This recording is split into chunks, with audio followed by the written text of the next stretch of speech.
Eric, EDUBBS, you there, dude? I'm here, Rich. How you doing, buddy? Hey, man, I'm doing fantastic. It feels good to be back, right? Yeah, episode number 9, believe it or not. We've been doing this for 2 full months, Rich. You believe that? You know what? I do actually. It's we've been getting one a week, and it's been fun, man. Yeah, I do believe it. 9 episodes. I can't wait till we celebrate our 100th. That'd be fantastic. Yeah, definitely. We'll do it with pumpkin spice lattes and apple cider. Whatchamacallit? Yeah, so we've been doing this for 2 months, everybody. And like I said, thank you for listening. I think we're almost up to 1,000 listens, Rich, on Anchor, I saw. Yeah, very close, very close. Yeah, we're approaching 1,000. So I mean, that means people. It is. I think like me. I've been slacking on the promotion a little bit. I was filling everybody's Instagram accounts with our promotions and watch our show and everything. I've been slacking a little bit, but don't worry, I'm back on it now. I got a little time. I got a little time on my hands now, so I'm gonna be flooding all your Facebook accounts and your Instagrams and Twitters with a lot more promotion coming up soon. So. Like I said, thanks for all the support that everybody's been supporting us. We have our usual suspects. You know that, the people that listen to us all the time. Yeah, we definitely have our groupies, Rich, right? I guess that's what you call it, right? Yeah, the Amish Outlaw made an appearance at my house yesterday. He came over here and said, "Oh my God, look at the Amish Outlaw! I haven't seen him in a long time." Popped up at my house yesterday. So he's thinking about coming on with us. He just has to get the right time. Yeah, well, he's got to figure out what a cell phone is. The Amish don't have the cell phones, Rich. So you're gonna have to teach them all the modern electronics and technology, right? Modern technology, yeah. Don't let them fool you. Those Amish got technology. They just whenever people come by and they want to check by one of their couches or their tables or whatever, they all they make it look like they're still living in the dark age. When everybody leaves, it's all a big party over there. I bet. Okay, I got a secret for you. I saw the Amish Outlaw walking a dog about a year ago with a cell phone in his hand. So don't let him fool you, Rich. There you go. So he's lying. All right. Wait till I get him. You know what? Because I thought he had to come over here to talk to me because he didn't have a cell phone. That's what I thought. All right. So maybe you're right. He's pulling off this clever ruse of being the Amish Outlaw, living in society. You know what, Rich? I kind of thought the Amish Outlaw was lighting a fireplace. I smelled wood the other day burning. It was still summer. And one of my neighbors was burning wood, I guess, in the fireplace. And I was like, wow, we don't turn on our heat till October 15th. And then I get a message from my lovely wife today, September 30th. She turned on the heat. Now, let's stop for a second. Now, what went through your mind when your wife said that to you, that she turned on the heat? Because I'm going to tell you the conversation to go on in my house first. Now, what went through your mind when she called you and told you that? Well, it's kind of odd because I thought it was a Twilight Zone episode, because usually we do October 15th. That's like the drop dead date where we turn on the heat, but we always try to extend it, So this is very odd of her for doing this on September 30th. I mean, it's not snowing outside yet, Rich, right? Are you just blaming it on your wife? And were you too cold? And you say, you're trying to be a tough guy here and said, I had to yell at my wife, but it's really, it's like you're the guy that's cold and you'll turn the heat on? No, I was in the office today, Rich. I was at work, but she turned the heat on. But now the air conditioner's on, so I can't win. Yeah. It got a little stuffy upstairs, Rich. So the air's on right now. It clicked on and stuff. So I think you are living in the Twilight Zone there. You got the heat on and you got the air conditioner going. I don't know, man. I'm taking all the air conditioners out. My son still sleeps with the air conditioner. It was like 50 degrees in his house last night, and he still got the air conditioner blaring. That's crazy. Well, we got the central air, and it just clicks on sometimes. Sometimes it'll click on in the wintertime if it gets a little stuffy upstairs, Rich. Right. We've had it click on in February before, so quite odd, right? My wife keeps a tight lock.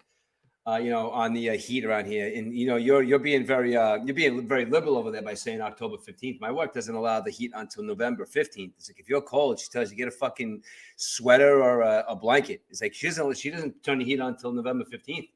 Well, Rich, just to give you what's going on right now, I'm doing this podcast with my boxers and my T-shirt on. So just a visual for all you people out there. We're not on YouTube tonight, but if we were on YouTube, I definitely would put on the Armani suit, Rich. What kind of boxes are you wearing? You got your Yankee boxes on? They're green, they're blue, just checkerboard and stuff like that. Nothing special about them, Oh, Jesus Christ. I just turned around. It's 3-1. The Mets are losing. Yeah, well, you might hear my son in the background. He's watching every pitch, Rich.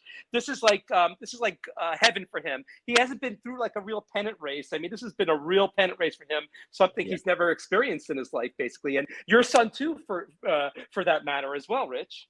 Yeah, it's funny you said that. We were just talking about this last night because I don't know. My son's getting older. I know I always talk about it, but he's hanging out down with some of his buddies down at Manhattan College tonight. And I know what I used to. I know what I used to do down at Manhattan College. And he just called me up and said that he's going to a bar at Fordham University. So this is kind of that first conversation from my son saying he's going to a bar with his friends. And he'll be fine. It's good, give him a little advice. It's time to let him go be a college student. That's what these kids should be doing at his age.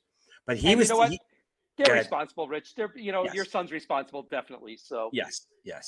Mm-hmm. And he says to me, he says to me the other day, he goes, Dad, I don't know if I'm ready for the fact to realize that the Mets are in the playoffs. They're in the playoffs. It's like, I know. It's like, we're gonna see a pennant race. We're gonna see like I don't know. He goes, I don't know if I can handle it. He's one of the most again, I say it all the time, like his emotions, a very emotional Met fan. And he doesn't, I don't know if I can handle it. He goes, Dad, I don't know if I can watch any of these games with anybody else but you. We're going to have to lock the doors and not let anybody in because I'm not going to be able to handle it. And he's right.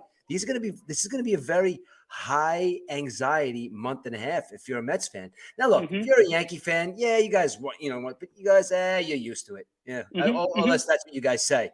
But us Met fans, I'm legitimately excited to go into a pennant race. I really am. And I think he's right. I think we're both going to have to lock the doors and just cut us off to us, especially if there's a World Series. We're not going to be able to watch it with anybody. So, yeah, it's going to be fun. Maybe Ben could come watch. Maybe Ben could come over here and watch it with us. Yeah, Rich, it's funny because I said your son, this is news for you too. You haven't been to too many of these pennant races either, Rich. Oh yeah. Rub it in. I know. My 15-year-old, my 17-year-old son and his 50-year-old father have really only seen one more World Series than each other. One more. Yeah, we'll get to more baseball later in the show, but this is our chat session here. And I was a little pissed off yesterday, Rich. Let me tell you what happened to me. So when I leave my house, I like to order my coffee on the Dunkin' Donuts app. So it's waiting for me when I get to Dunkin' Donuts, which is, the EDUBBS way. I don't like to wait. I got, my life's too busy to wait in line, Rich. You know what I mean? So I ordered yesterday and look at that. It's National Coffee Day. So what? You get a free coffee with a purchase. So what did I do? I bought one medium iced coffee and I got another medium iced coffee for free. So look at that. I got two coffees, right? So I figured I'd drink one down to work and I have one for the day at work. So I pull up to the Dunkin' Donuts by All Sport. And, it's kind of like tight in that Dunkin' Donuts parking lot, right? You've been in there with the gas station and stuff. So I'm sitting by the where you make your order. I usually say, I have a on-the-go order for Eric, please. And the other side usually says, pull around, Eric. So, okay. So, I waiting for a voice, nothing. Waiting, a couple of minutes, nothing. I can see the guy behind me is getting a little agitated because you can't really turn around or anything over there, So I pull up to the window, right? So I pull up to the window and there's a sign. We open at 6:00. Now, it's fucking 5:30. I ordered. I ordered on the app. It's 5:30, and they tell me on the window in a paper bag say we open at 6. So meanwhile, my money went through, my order went through. And you know what? For God's sake, my order might be still sitting there, Rich. Holy shit! Right? That would piss me off. They let the order go through, and they knew you'd have to wait till 6:00. Anyway. Yeah, that would piss me off because you're on your way to work. You're gonna be late. Yeah, definitely a snafu, Rich, because I know when Dunkin' Donuts are closed, because I know there's one on 9D, and when it opens, it's closed. You could see the app; it like turns gray where you can't even tap on it. So definitely a snafu by the Dunkin' Donuts staff over there at 980 Route 9, I believe or 680 Route 9. The address is, I believe. But I emailed corporate, and corporate was very sympathetic to me. They understood what my problem was, and they refunded me the $3.77, and they gave me a free coffee on top of that. So, you know what? You come out the winner. You beat Dunkin' Donuts yesterday. You beat them. I beat them. Yeah, I definitely beat them. And it's no excuse. I mean, if you're open at 5:30, you can't put a paper bag on the window, say we open at 6, right? Eric, you know what you did yesterday? You took a step into getting in the face of big business and says, you know what, big business, you're not going to do that shit to me. I'm getting my goddamn free coffee, and you're giving me a refund because I had to wait till 6:00 in the morning. Rich, you know what? You're a hero for that. Fuck big business. I spoke to the man yesterday. That's what I did. Yes, I'm not gonna lay down.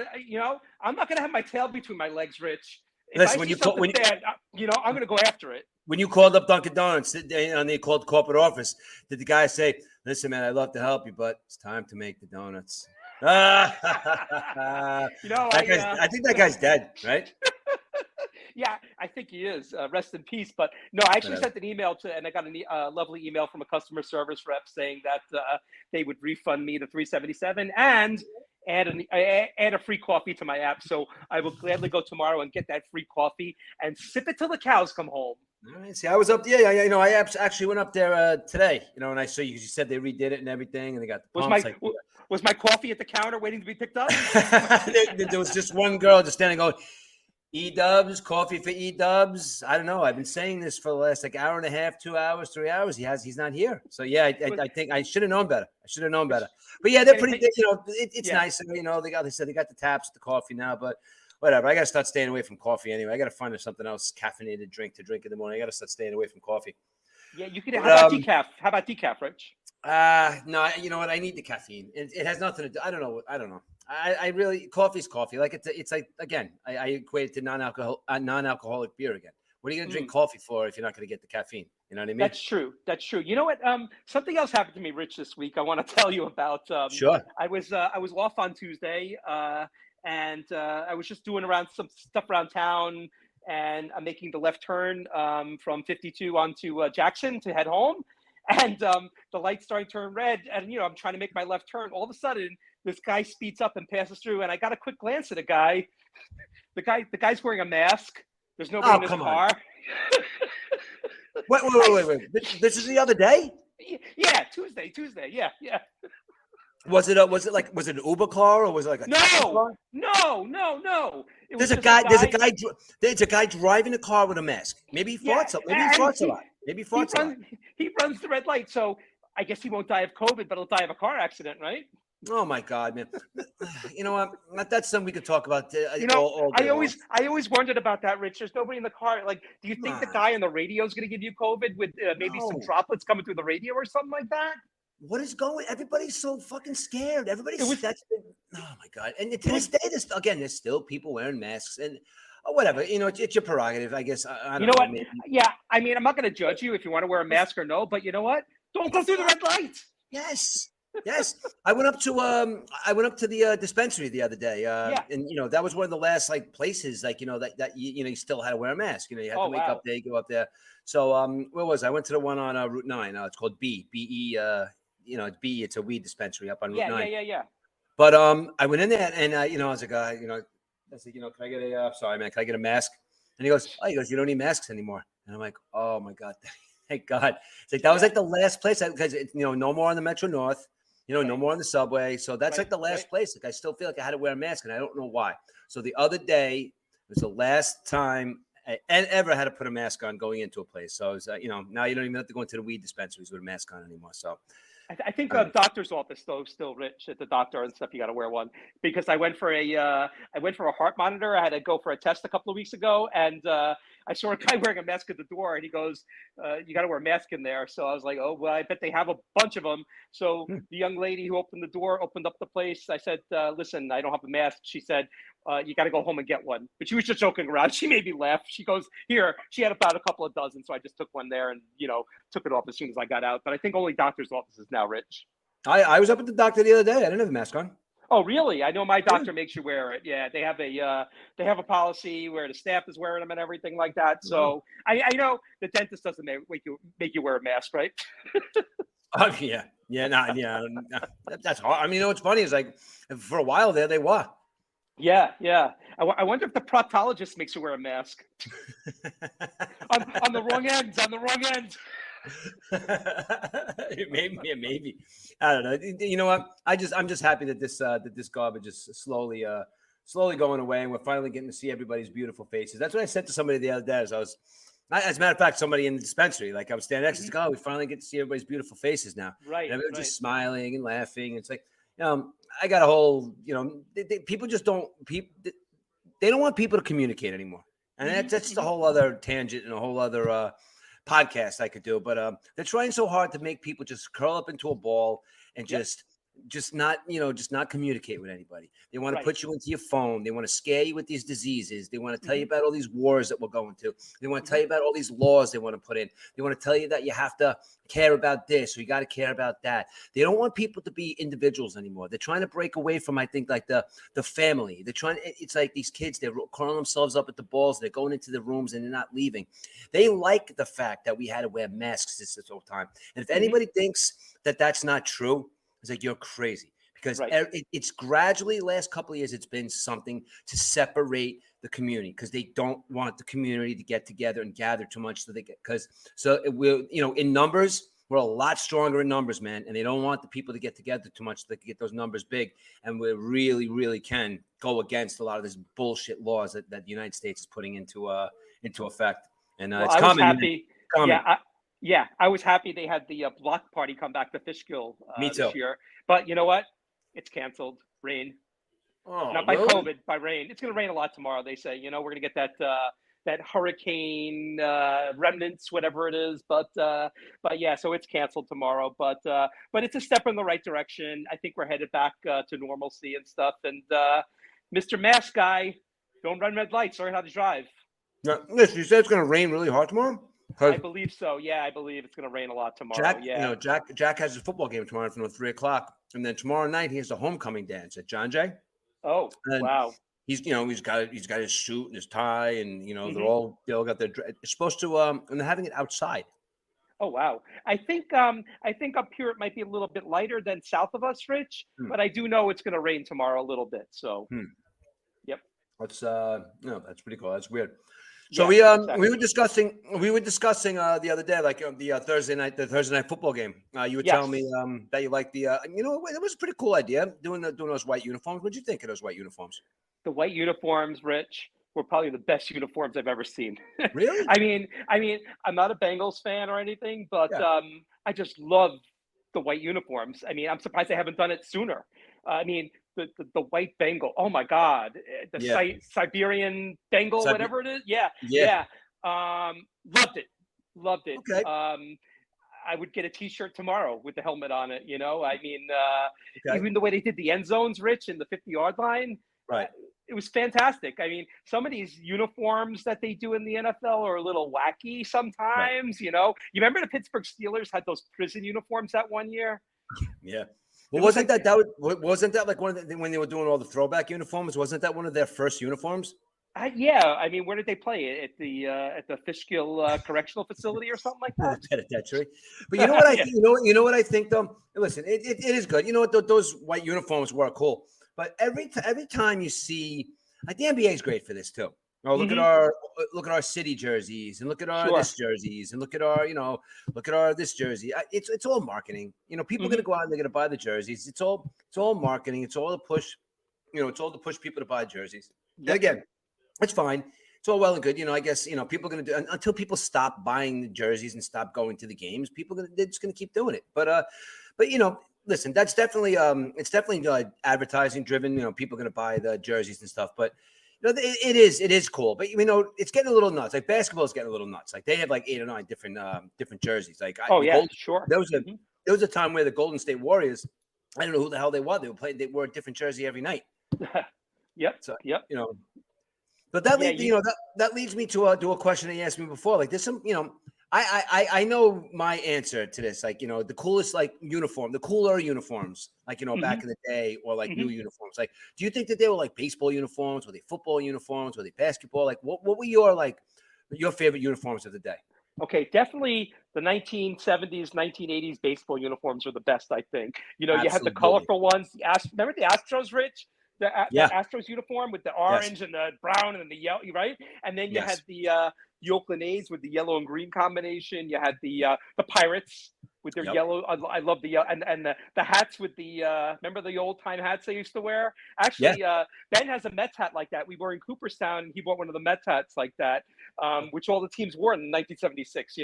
But there were some great uniforms. I'm trying to think of any others. I gotta tell you, I loved the powdered blue Cardinals and the powder blue. Even listen, I hate the Phillies, dude. But even the powder blue Phillies uniforms and the Braves uniforms. The Royals, right? The Royals still kept the powder blue, but yes. I mean, remember back in like the '80s that there was a couple of those National League teams, they had those powder blue uniforms, and just what do you call it? That like Steve Carlton in a powder blue Cardinals. That was it was a sharp looking jersey, man. That's one of my all time favorite jerseys. Yeah, and the Cardinals home jerseys were sweet too. I love the Cardinals home jerseys with the those were great too. But remember the Padres with the brown and yellow and stuff, the McDonald's jerseys and stuff. Remember that? Yes, I do. Yeah, their owner was Ray Kroc. He was the founder of McDonald's. But you had a lot of teams like that, and then like the '90s came and the 2000s, and they kind of like went back to basics in baseball with the basic whites at home and the grays on the road. You don't see too many colorful ones anymore, right? In the majors. No, sorry, I'm a little distracted here. What the hell is going on, dude? It's 4-1. Oh my God. I'm sorry, 5-1. 5-1. You know what though?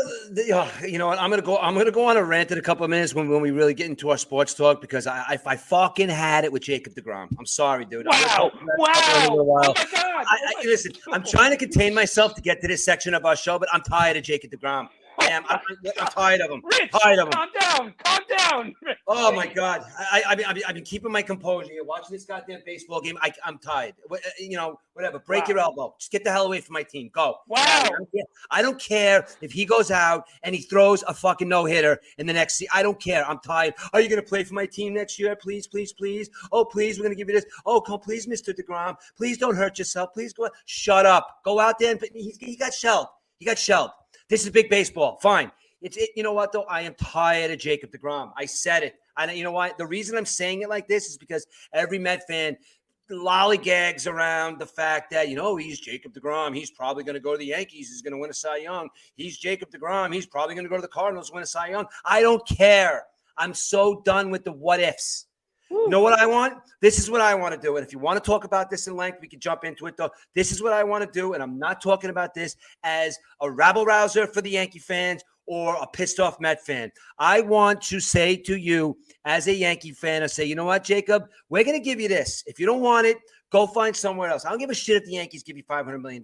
We're going to take your money, and we are going to give Aaron Judge a 5-year, $45 million contract to play for our baseball team. And you could play if you want. I'll just go out and sign. There's about 20 free agent pitchers there. I'll sign 2 free agent pitchers. You're hurt half the goddamn season, the last couple of years anyway. And listen, if you're not hurt, you're the best pitcher in baseball. But you haven't been the best pitcher in baseball because you can't stay on the goddamn field. And I don't know if it's the fact that every time maybe someone gets a hit off you and you're supposed to be this untouchable Jacob Degrom and somebody gets a goddamn hit off you. And then all of a sudden, like, oh, my arm hurts, my elbow hurts, my side hurts, my pussy hurts. Pitch. I don't care if he goes to another team and wins a Cy Young. I'm going to get hammered by Met fans. I don't give a shit about this. I would rather take that chunk of money and give it to Aaron Judge, even though it's not going to happen. But I would rather give a 5-year contract of about $40 to something million to have that motherfucker playing right field and Citi Field than have Jacob Degrom, the best pitcher in baseball, not have any chance to prove it because he's always on the goddamn bench. There, I said it. Rich, you're a true Mets fan, but you're an honest Mets fan. Oh my God, dude, I'm tired of it. Yep. That was one of the best rants in baseball history too. Thank you. So Rich, would you take Garrett Cole instead of DeGrom? No. He's even worse. You should get him as far away from your baseball team as possible. You know what's going to happen? The first time the Yankees go up against Cleveland, no, they won't be playing Cleveland. I don't even know what the wild card race looks like. What's going to happen when the Yankees go up against so-and-so, a big hitter, Garrett Cole hits up a ground ball. He drops his balls on the mound and says, take me out, coach, because I can't play in the playoffs. Give me my paycheck because I'm going home. Bring on Nestor Cortez in or one of the other guys that actually has balls because I don't. Both of them. Go. Done. So I guess Scherzer should be the number 1 starter in the playoffs. Yes, then, huh? Scherzer should start for every single baseball team in the major leagues. You know why? Because even when the guy loses, I fucking love him. Mm-hmm. Even when he loses, he's pissed. When he wins, he's pissed. You know why? Because he's a gamer. You know what, though? Yeah, maybe he gets hurt sometimes, too. But you know what, though? It's a lot different. He's a different guy. You know what, though? There's different prototypes of people in life, in baseball, in sports. and they filter into there's bad people, there's lazy people, there's shitty people, there's good people, there's smart people in every single walk of life. It's a personality trait. Personality traits filter themselves into jobs, into schools, into lives. So you have a personality trait and you're a personality in society. Now, those two guys have a personality of, if I'm fucking up, I'm just going to say whatever. I'm not a gamer. Max Scherzer, I'm going to push through. I'm going to muscle through. That's an alpha and a beta personality. That's the difference between those two guys. So Garrett Cole and Jacob Degrom, why don't you guys go play in Arizona and win 75 games a year as long as the two of you guys win 15 each and go off with Zach Grenke and sit around Indian style and smoke a peace pipe and go, and make your money and forget about baseball. Because the three is you don't have it. And I say three because I put Zach Grenke into the mix there. And poor Zach Grenke's probably sitting listening to this podcast going, yo, man, what the fuck did I do? Yeah, but that's the prototypical pitcher that Jacob Degrom is and Garrett Cole is, just like you. Oh, I'm going to give you almost $1 billion to come and play in New York. Oh, I don't know if I could come play in New York. Oh, the New York fans are so scary. I'll just go where they don't bother me or break my balls. Go ahead, stay there. And you know what, though? Take Jacob Degrom and take Garrett Cole with you. Maybe DeGrom goes to Japan to pitch, right? Holy shit, was that, Eric, is that too much? Is that too much to ask? Is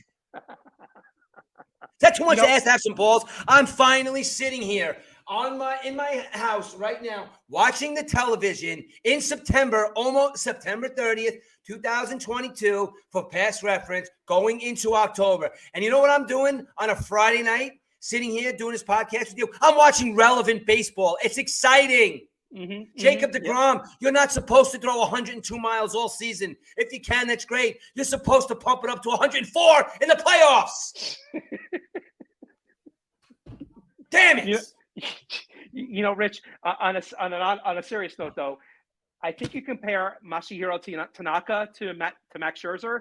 I mean, Tanaka pitched for so many years with the ligament in his arm where he could have gone for Tommy John surgery, and he won big games for the Yankees along the way, correct? Yeah, he did. But didn't Tanaka's career end because when he was running the bases?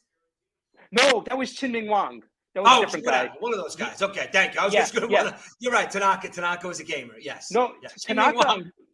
Chien-Ming Wang was the guy who ran the bases. He was trying to. Eric, it's a good thing I have this. I got the video on here. I had to take my sweatshirt off. I had to turn my hat around. I'm all sweaty now. I had a big bolt of energy that I haven't had in about 2 weeks. I've been sitting on the couch being sick with my stupid stomach. But now it's like I finally had this big burst of energy. I can't take it anymore. I said it. It's something that I kept inside. I had to say it. Rich, should we take 15 minutes? You want to take a shower or something like that? You're okay? You're good? Oh, my God. No, you know what, though? Yeah. It's fucking 5-1.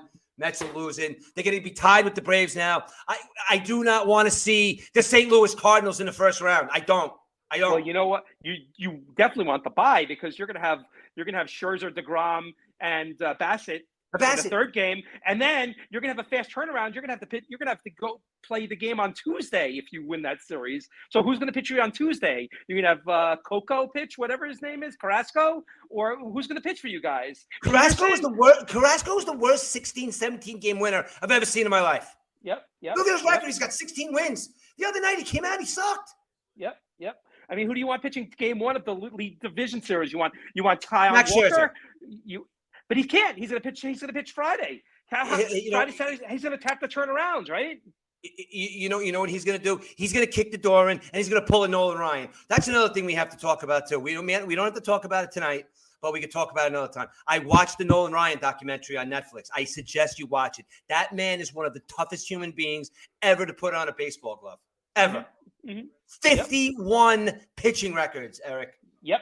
25 of which that will never in the history of baseball, even if baseball goes on for another 1,000 years, will not be broken.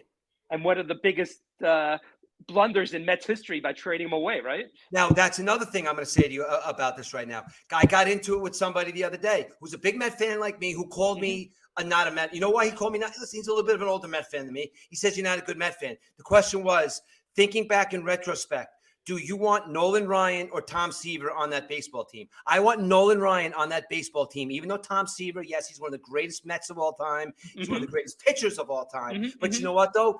Nolan Ryan had something that 99.9% of the professional athletes that come in don't have. And I would have rather had Nolan Ryan, knowing the longevity of his career and knowing, how he did, knowing how both of their careers turned out. They both turned out Hall of Fame careers, great pitchers, this, that, and the other thing. I would have rather had Nolan Ryan than Tom Seaver on the Mets baseball team. And I don't know if I'm crazy saying that, but yeah. No doubt. Ryan was a bulldog, basically, I mean, I don't know what the Mets were thinking when they traded him for Jim Fregosi, but oh my God. But look at the career Ryan had. I mean, you said 25 records, Rich, that will never be broken? 25? No, he's got 51 total, but just off the top of my head, just thinking about some of these like obscure records that will never no-hitters alone, right? 7 no-hitters, right? No, he threw a no-hitter at 42 years old, dude. Yep. He Crazy, threw 4, right? He threw 3 in one season. Yep. Amazing. And you know what, though? And you want to hear something crazy about him is another thing. You want to argue people are compilers. You want to argue people that have been around. You want to argue this. But compiling goes other ways, too. Because you could play for 27 years in your perspective sport, and you could compile little hits, and you could compile a little touchdown, but you also compile other stuff, too. Led the league in what do you call it? In walks. I mean, he's history, he's got some crazy, like, where he walked the most people, where he hit the most people. He's got negative records too, but that goes with longevity also. But there is nobody, and there is what do you call it? And this documentary I watched on Netflix about him, Eric, you should watch this, dude. It's amazing. And there's 3 people in this documentary that I'm going to name right now that this is like their idol. 2 of them, it's their idol, and the one guy is, as you think, is the biggest prick ever. Yeah, Pete Rose. You gotta hit him with, no, but I know you don't like him, and I know he's a prick. And Pete Rose talks shit about everybody, but Pete Rose calls this guy the toughest guy ever. He calls him a bulldog. He goes, I would mess with everybody in Major League Baseball before I mess with Nolan Ryan even once. And I don't care if he's 50 years old. I'll tell you right now, that's the toughest son of a bitch I ever met in my entire life. He says that motherfucker threw at me more times, and I knew it was coming than anybody. He goes, Pete Rose knew that if he got up and he roped a double into left, or he bunted, or he stole a base or something, he knew the first pitch is going right at his head. He just knew it. Which you don't see too much in today's game anymore, Rich. You don't see that, right? And you know what he said about that too, which is crazy? He says, instead of saying, he goes, I expected it, because that's how you play the game. I expected that ball to come at my head. And Pete Rose is a lunatic. And then you sit there and you watch this documentary about 2 guys who were never fans of the media, never talked to anybody, never spoke soliloquies about anybody. But you're sitting there watching Roger Clemens and Randy Johnson, 2 no personality guys, talk about this man like he's God. Like he's God. Wow. And you're talking about 2 of the greatest pitchers of all time, talking about Nolan Ryan like he's a literal god. Randy Johnson, I think maybe smile. I think I might have seen him smile maybe 4 or 5 times in his entire career. Definitely not with the Yankees. He didn't smile.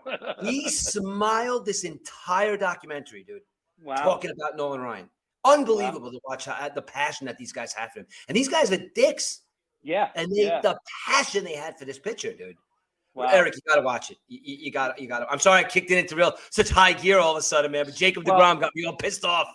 Speaking about Roger Clemens, though, did you catch the Michael K. A-Rod show during the Yankees-Red Sox game on Sunday night? Did you see that? You mentioned it to me before, and I didn't really know too much about it, but I delved into it a little bit. Why don't you fill me in a little bit on this, because I'm sure I have an opinion on it. Yeah. Well, Barry Bonds came on, and it was pure gold. Barry Bonds, he looked so personable. It's like this was a totally different Bonds. I don't know if he had a little he smoked a little Toots-Garootsky before he went on or something like that, if you know what I mean. But he was so laid back, and he talked hitting. I mean, he was the hitting coach for the Marlins under Mattingly, right? I believe he was the hitting coach for like a year or 2. But this guy needs to be in the broadcast booth, because he was awesome, Barry Bonds. And I never saw Barry Bonds in that way. You think of Barry Bonds being a dick. I mean, we love Barry Bonds, you and I, Rich, because love him.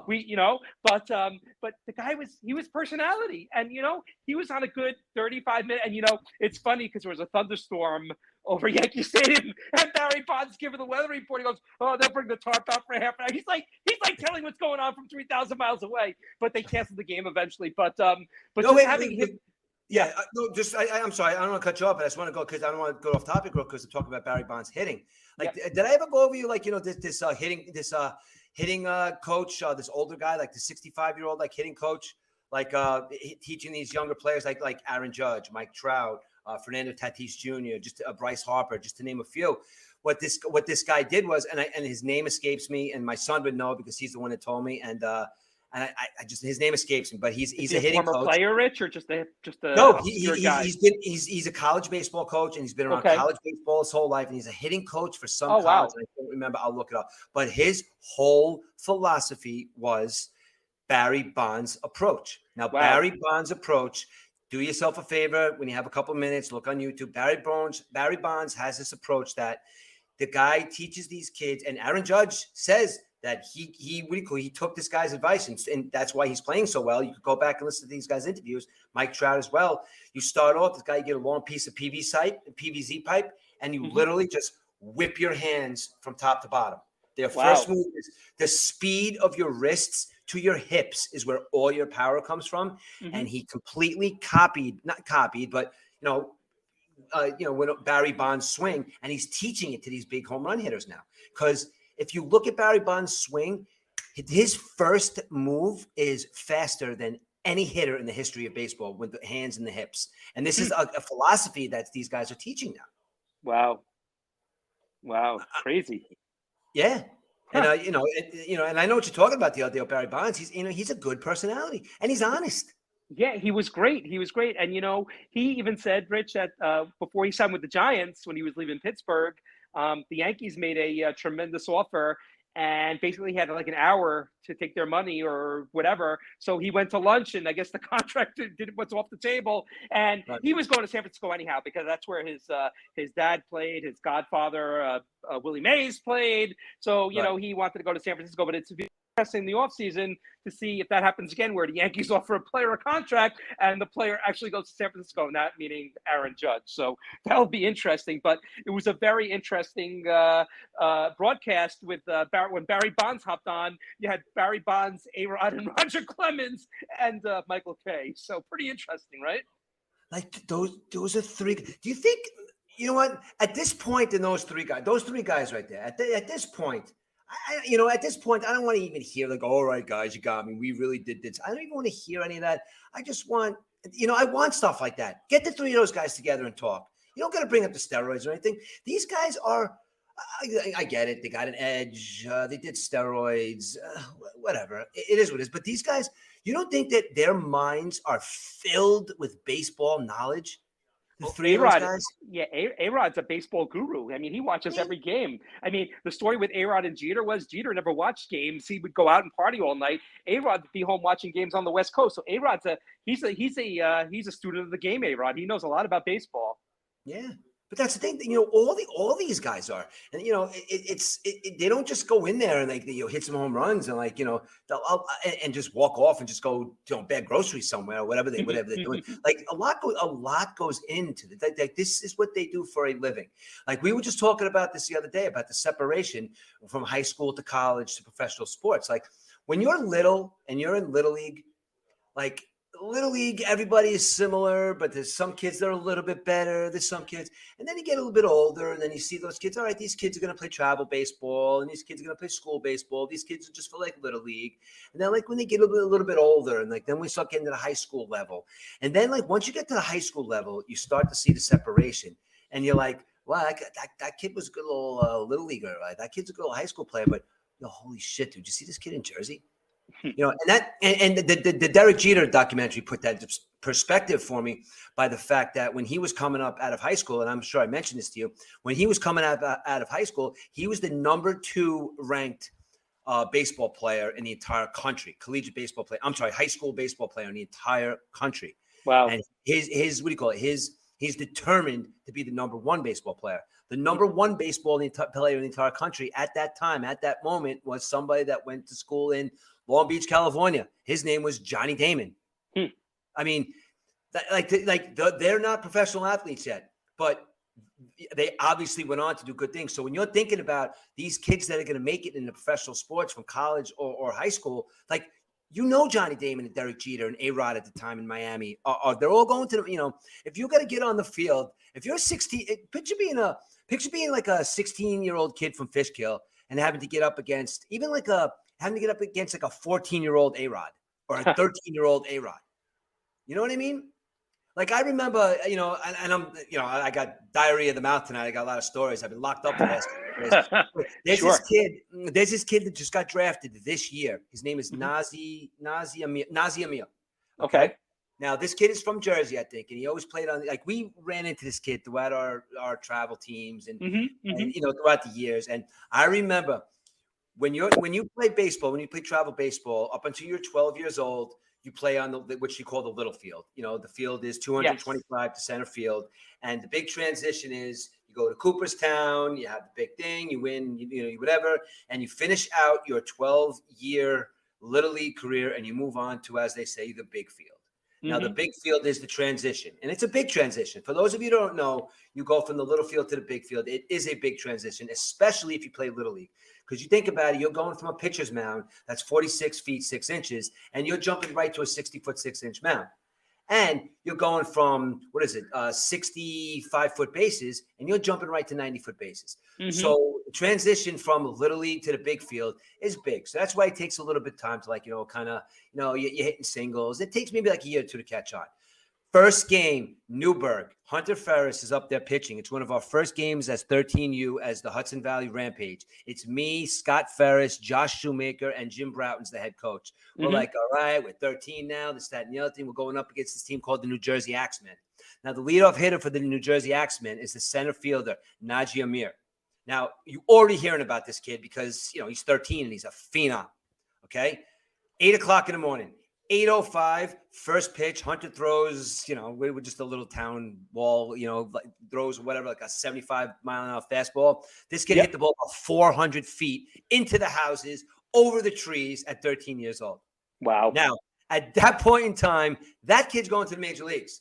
And I knew it took a little bit. I knew it took a little bit of time for you to get to the end of that story. But point being, 13 years old, the kid hit the ball off another 13-year-old. No exaggeration, about 350 feet. It probably would have been a home run in a Major League Baseball stadium. And the looks, Aiden at second base, and all the kids, we know all of these kids, Hunter pitching, and literally they all just turned around and just watched the ball go over their heads. Wow. But that is the separation factor I'm talking about. It's, listen, talent, there's talented kids out there. And it's whether you choose to use your talent or not and how you choose to use your talent is going to get you far. Sure. Yeah, I agree. And another thing on this broadcast, Rich, Michael K brought up is how the three guys feel about not being in the Hall of Fame. And A-Rod says he wished they could all play like one inning now and get their eligibility back basically in 5 years. So I think these three should be in the Hall of Fame one day. Definitely, I mean, the records all these guys set and stuff. And, they didn't do anything. They didn't break any baseball laws, Rich. We'll get into this. When we do the whole Pete Rose thing, he did break the rule, but these guys never broke a rule. They just cheated basically and made themselves stronger and stuff. But they do belong. It's kind of the equivalent to what goes on today. You ever hear people say oh my God, thank God they didn't have cell phones back when I was a kid. Right. You know what I mean? I say that all the time. We did stupid shit when we were younger. God forbid we had a lot of that shit on video. But I think that equates to the fact as Barry Bonds and all these guys, they did steroids and they did this, they got their edge. But I think it's the whole fact that everything's out in the open now. Even back then, news, media, current affair, ESPN, Sports Center, and let's forget the United States of America and all you, I'm too good for you. This guy did something, so I'm not going to watch this show. Or this guy did steroids. He should be in the Hall of Fame. Steroids brought back baseball, you idiots. Nobody watched baseball back then when they went on strike. Mark McGwire, Sammy Sosa, Rafael Palmeiro, A-Rod, all of these guys. And the only reason Barry Bonds said, you know what, fuck this, man. I'm going to get on the bandwagon and start hitting home runs. I'm going to do something too. They all did it. And you know what happened? They started watching baseball again because everybody started hitting home runs. Mark McGwire, he's carrying people on his shoulders. You know, Sammy Sosa and him, they're bumping chests. They're like merengue music in the outfield. Palmeiro, you know, they're having a great time. People going back to the baseball field. It's back. Baseball's back because of what? Steroids. Now you make these guys out to be like they're pieces of garbage. Steroids brought the game back. And let's not forget that the point I was making about my whole thing about good thing we don't have a cell phone now is how do we know what was going on back in the 20s, 30s, and 40s? We don't know shit. There's no TVs back then. There's no internet, there's no news Twitter, outlets. Nothing. Right? No. Nothing. Yep. There's hearsay back then. You actually have photos and video and pictures of people doing shit now, but there's no media back then. Nothing. It's just hearsay. So how do we know? Like I know I said this on a past podcast, watching Peaky Blinders. Fucking what's his name sitting there? He hurt his hand in a fight and he's drinking heroin. I mean, how do we know that these guys weren't doing anything back then? I guess we could tell by their body types. But go back to the 80s when they're talking about these greenies and the amphetamines. Everybody tries to get an edge. Everybody does in professional sports. Everybody does. Sure. And I know it's not good to tell your kid that, you should do steroids to move forward. No, you know what? You could have the conversation you have to have with your child, and you tell your child, listen, Aiden, you're a talented baseball player. You're this, you're that. You don't need steroids to gain the edge. But you're in the major leagues, and you tell Barry Bonds, if you do steroids, your contract's going to go from $100 million to $250 million. You know what, though? Then I might think about it. And again, goes back to money, how I can make more money, how I can perform more. Why? So I can make more money. That's what this society thrives on. And I think that's a problem in sports now, too, with the coaches and the players. Why the players and the coaches are always fucking fighting. Because the players, and again, I'm not going on a rant at all. I got to make a disclaimer. The players are entitled to the money. They're entitled to it. But I'm just talking about the level of money that brings the players up to these players are making more money than their head coach.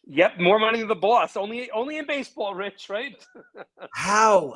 Again, that's fine. Again, they deserve it. The owners are making billions, possibly trillions. But they gotta figure out some kind of respect level because there has to be somebody in charge of running these young, talented men and women. There has to be somebody in charge. You did not disrespect. I think the first time I ever saw disrespect between a player and a manager on a TV is when Billy Martin and Reggie Jackson used to fight. That was it. Yeah. Now you see it. You see it maybe once or twice a week, Rich. Now, even in the wasn't there something in the Jets game where the player was mouthing off to one of the coaches or something like that? He's mouthing off to Salah. How do you mouth off to your head coach? Oh, it was the head coach. I didn't realize that. Wow. Huh. And then the other guy yelling at his the offensive coordinator. There was two fights. Salah was yelling with the offensive guy, and Quentin Williams was yelling at somebody too, the offensive coordinator. Wow. Shut the fuck up. Did you see a couple of weeks ago, manager of the Giants, Gabe Kapler, was coming out to make a pitching change? Oh, my God. Did you see his face, Rich, when the pitcher he turned around like, what the fuck did you just say? And then they show him in the dugout. They're walking right down the tunnel and stuff. And you know what? The pitcher was demoted the next day, and Kapler said it had nothing to do with that. I said, come on now. 110% had to do with that, right? When you want to talk, listen, I'm telling you, talking about coaches handling players, when you want to handle a player, he wrote the book on that shit, dude. He gave that kid one little stare, dude, and kept walking, and he followed right behind him. Even like you could tell, like the catcher was like, "What did he say?" And when Kapler was talking to the catcher, but Kapler gave that stare. It's like, "Oh shit! No, but this guy better get a job in the offseason. He's not seeing a major league mound ever again." Yo, you've seen Gabe Kapler though. I mean, that guy, jacked out. He's jacked out of his mind. That guy. Of course, yeah. He just sits there with that stare. Yo, that video was awesome. That pitcher thought he was some big tough guy out on that mound. And as soon as Kapler got in, pointed to him and just said something, he right behind him, dude. He said, "You get the fuck over here right now. I am That gonna stare's kick great. the shit out of you." I wish we had video, Rich. We could show everyone that stare. But if anyone's listening, look up the Gabe Kapler controversy. It's My priceless. It's priceless. God, dude, priceless that's a perfect word for it. Priceless, dude. Something else. Yeah, go ahead, Rich. Go ahead. I'm sorry. Yeah, Go ahead. and you have to have you have to have that. I think when you go through life, right? Listen, it's okay. You're friends with your boss. It's good. You be friends with your boss. But the best bosses that I've ever worked for, that I've run into, people you talked about how they control men. I'm talking about men now. Like, I don't know how to control a women atmosphere. I work in an atmosphere where it's 95% men. Okay. Exactly. You're only as good as the people around you. You know what I mean? It's like you have to treat people with respect on the job. Yep. I mean, and that comes to coaching too. There has to be some level of respect. I don't care how much money you're making. You're there to play. I'm there to work. You're there to do your job. And there's a guy there to coach. Just while he's there to do that, you gotta respect him. You have to. You gotta respect the coach. Exactly. Yep. And that was not respect at all in the mound at San Francisco. That's for sure. But it's crazy. Yeah. So that was some getting back to the beginning. That was some broadcast with Michael Kay, A-Rod, Roger Clemens, and Barry Bonds.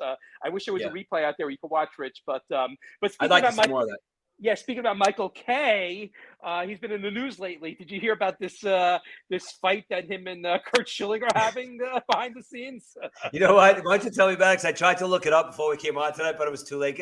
I just got a little brief. What's going on? Curt Schilling's a fucking nut, dude. Oh, you know what? Schilling got to go away. He's in the Pete Rose class, two douches. So Yankees broadcaster Michael Kay, for those who don't know who he is, he's been with the team for many years. He started off at the New York Post, worked his way up to radio, and now is the lead on the Yes Network and has a show on ESPN, radio show, Drive Time show, which we want to get one day, Rich. Maybe we could take his show, right? But he responded to former Major League pitcher Curt Schilling, who made some comments on some show. Schilling criticized Yes Network's play-by-play call of Aaron Judge's home run. Can you do me a favor? Go, Bill. I didn't see it. Like, I know he was catching all the shit. Like, what did he say that was so? Rich, there was nothing. There was nothing about it. I just want to tell you what Curt Schilling says about it, and I want to hear your reaction, because here's what Schilling said. He said, "I always was taught."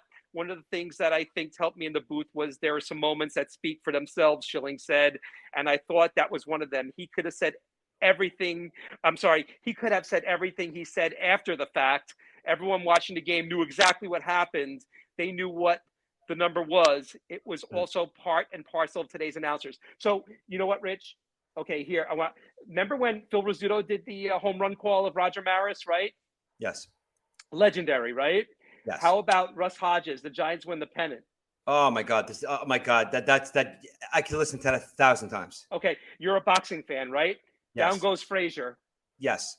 Right. Yes. How about 1980? Do you know where you were? How about this? Do you believe in miracles? Yes. Oh, I mean, so you gotta do some kind of broadcast of the game, Rich. I mean, I thought there was nothing wrong with Kay's call or anything. I mean, he was just Kay went on to explain. He just tied Roger Maris with 61 home runs. Basically, that was it. No, the most that anybody hit in a single season in American League history. That is it. What's so bad about that, Rich? So he's mad that he didn't make a big deal out of it, or he made too big? No. Schilling's deal is we all know what happened.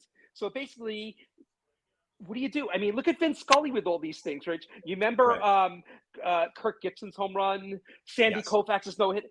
I mean, what are you supposed to do? Okay, granted, Scully was on the radio, but he did some TV. How about Buckner's error? That was on TV. So, it's like, Curt Schilling, go away, please. Yeah. I mean, this is a guy who used to broadcast for ESPN from 2010 to 2016. And then he was fired for making some horrible comments he made and stuff like that, So now he wants to stir himself up every once in a while and stuff. He's getting on poor Michael Kay. And you know what, Rich, you might not be, but I'm a Michael Kay fan. I don't like him. I'm a Yankee fan. I'm on Kay. I like John Sterling. I like Susan Waldman. I like the guys that Kay works with. They bring in some former players and stuff, So I kind of like the Yankee broadcast. I know that Your boys are in a league by themselves. They're very entertaining to listen to on TV, on SNY. But you know what, though? I listen to broadcasts around the country on the MLB app, on MLB.com. I watch games all over. Boy, the announcers around the country are pretty dry, Rich. So, you know what? Michael Kay is a legend. He's a Bronx legend. He's a Yankee legend. Leave the guy alone. Kurt Schilling, go away. Is he legend? Like you said, he's a legend. Is he legend? Is he Phil Rizzuto legend? No. Okay. So we had Phil Rizzuto, Frank Messer. I just don't like him, dude. Maybe I just don't like him. I don't know. Yeah. So Phil Rizzuto, Frank Messer, and Bill White growing up. Those were the three guys. You had Lindsey Nelson, Ralph Kiner, and Bob Murphy. So those were the legends of New York, basically, you know? That's what we grew up on, Rich. That's what we remember. Channel 9, Channel 11, you know, none of this cable shit, right? So that, and the guys did radio too. I remember the guys would do both TV and radio. So you got to make a transition from going to the TV to the radio. You know what I mean? I still like listening to a baseball game on the radio. Oh, there you go. Come on, Mets. All right. Tie and run's coming up, top of the ninth.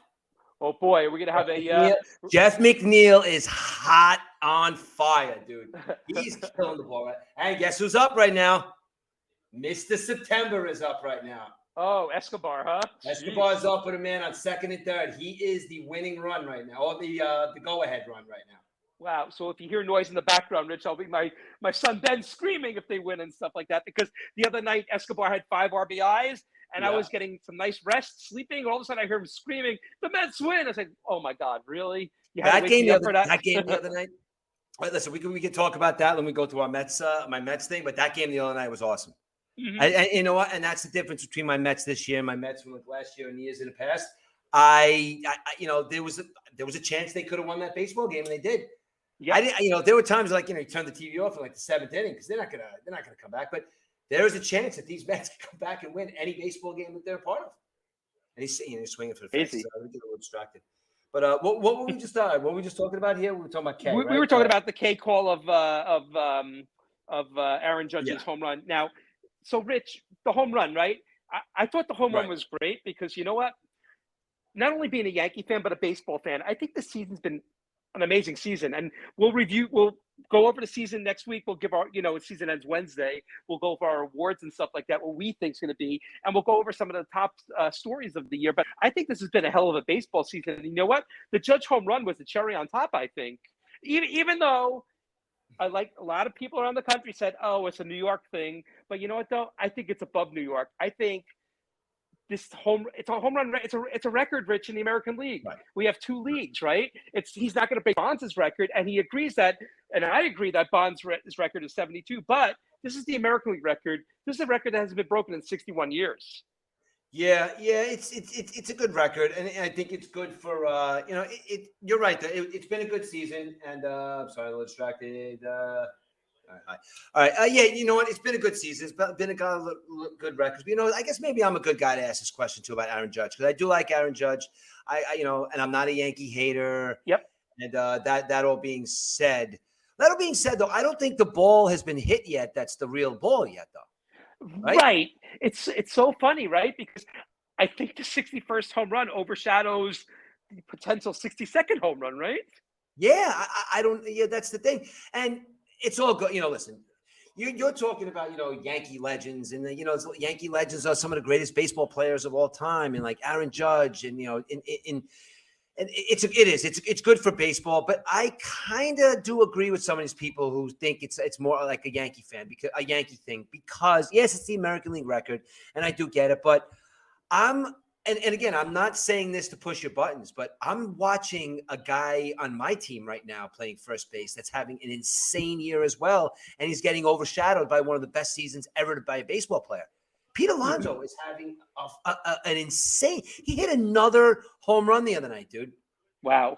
40 home runs and 156 RBIs. Dude – he's having a killer season, and rightfully so. Aaron Judge is murdering it. He's the MVP. But, and in my mind, I'm watching the Mets, and I'll turn and see the Judge home run. So I think maybe there's some truth to people saying that it's a Yankee thing, a New York thing. And maybe, like you said, if Judge has the potential to hit 62 right now, and he's up right now, and I'm watching Bases Loaded with Lindor coming up. I'm not changing the channel. You know what I mean? Right. But Rich, look at this though. It's great for baseball. You have to admit, though, right? After 3 years of pandemic cancellations, labor-related activity, no matter who or what you believe is the rightful record holder, there's still something magical to watch someone step into the spotlight and chase greatness night after night. And that's what we witnessed for the whole season, basically. But it got over the past 2 weeks. Every at bat was shown, basically. Like I gotta be honest with you. The Triple Crown will impress me more than a home run record. Listen, if he hits the Triple Crown, that would be fantastic because nobody's ever hit 60 home runs and won a Triple Crown, right? Listen, not that I'm not impressed by the 60-something home runs. It's very impressive, but the Triple Crown is an impressive feat to do. Oh yeah, no doubt. And he's a couple of points under Minnesota Twins second baseman Luis Araz, who took the night off. Which, come on, Twins, play your guys. Yeah, they're going to take off the rest of the season. I hate when guys do that this time of year, I do too, man. I mean, the Twins have nothing to play for. They're eliminated. But still, the guy's going for a batting title. Don't let him sit out, please. Let him play. It's like, stupid, very dumb, right? Yeah, exactly. It's kind of, you have that old story about Ted Williams. I was just going to bring that up. Ted Williams played the final day of the season, right? He could have hit 400, right? Or something like that. Played a doubleheader and he went 6 for 8. Yeah, exactly. He could have sat down. He could have sat down. Mm-hmm. Yeah. Played a doubleheader and went 6 for 8. Crazy. But, this whole judge thing, I mean, like I said, take it what it is, but I think it's a great thing for baseball. And it is. And Albert Pujols' 700th home run, which we did last week. We were doing our podcast, and he hit 699. Just when we went off the air, he hit a 700. So I think that's great for baseball as well. Yeah, absolutely. Yeah, you're right. And it's good that a lot of these good things are happening in baseball because we got, obviously we got to get people back to watching baseball. But yeah, you're right. A lot of good stuff. I'm going to bust your balls, Rich. I'm going to bust your balls. The one thing that's not memorable about was the combined no-hitters this year. The Mets combined no-hitter and the Yankees getting combined no-hit. So that means nothing to me this year. You know how I feel about that, right? Yeah, exactly. All right, so listen, before we get into our beloved Mets and Yankees, because we seem to go in there, I got a big beef with somebody, dude. Oh boy. Oh my God, do I got a big beef with somebody, man? It's somebody that I used to like, somebody that came to my team. I went out and I bought his jersey. Did we speak about him last week too, Rich? We touched on him last week. We touched on this guy last week. Oh, we touched on him. You know what? This fine gentleman. We touched on him last week, and last week when you brought it to my attention, I didn't really know much about it. But being that it's the guy that I'm about to say in a second, who's this about, let me do a little more research into this, okay? Now, we all know what we're talking about right now. You led me to believe that Brett Favre's doing something shady down in Mississippi. Yep. Right? Mm-hmm. Now, did you follow the story any further after we talked about it? Like, what's really going on down there? There was some news this week that his Sirius XM show, which he promoted, got canceled and stuff. And, there's just been some more stories here and there. But apparently he's in deeper hot water than we were just talking about. Right, Rich? This guy is the perfect example of what's going on in this country as a whole. Mm-hmm. I am sick and tired of people getting away with shit because they're Brett Favre or they're Governor douchebag from Mississippi trying to get shit done. Or if you're this woman, Nancy New, who's a friend of the family, trying to get shit done. Or if you're this guy, Davis, who's an AD of the University of Southern Mississippi, who's trying to get a fucking volleyball stadium built with poor people's money. Yep. Okay. Now, you really want to get into this a little bit here too, right? Now, before we go into this, all right, before we go into what a scumbag Brett Favre is and what a scumbag ex-governor, whatever this guy's name is, before we get into what a scumbag these guys are, now, I just popped on real quick. Brett Favre, between endorsements and almost 20 years in the NFL, made $140 million. Mm-hmm. I'm going to say that again. Brett Favre, made $140 million. Not to mention the fact that after he retired, we watched him run around the goddamn ranch, driving a pickup truck with those stupid Wrangler jeans on. Now, I'm sure Wrangler paid him an insane amount of money because, you know, if Brett Favre has Wrangler jeans on, every goddamn cowboy in Wisconsin is putting Wrangler jeans on, okay? That's filling his coffers more. So and he's king of the dick pics too, Rich, right? And he's king of the dick pics. Okay. Now, there's this guy, Governor Phil Bryant, who is no longer the governor of Mississippi anymore. Okay. Shouldn't be, right? Yeah. Now, get him out.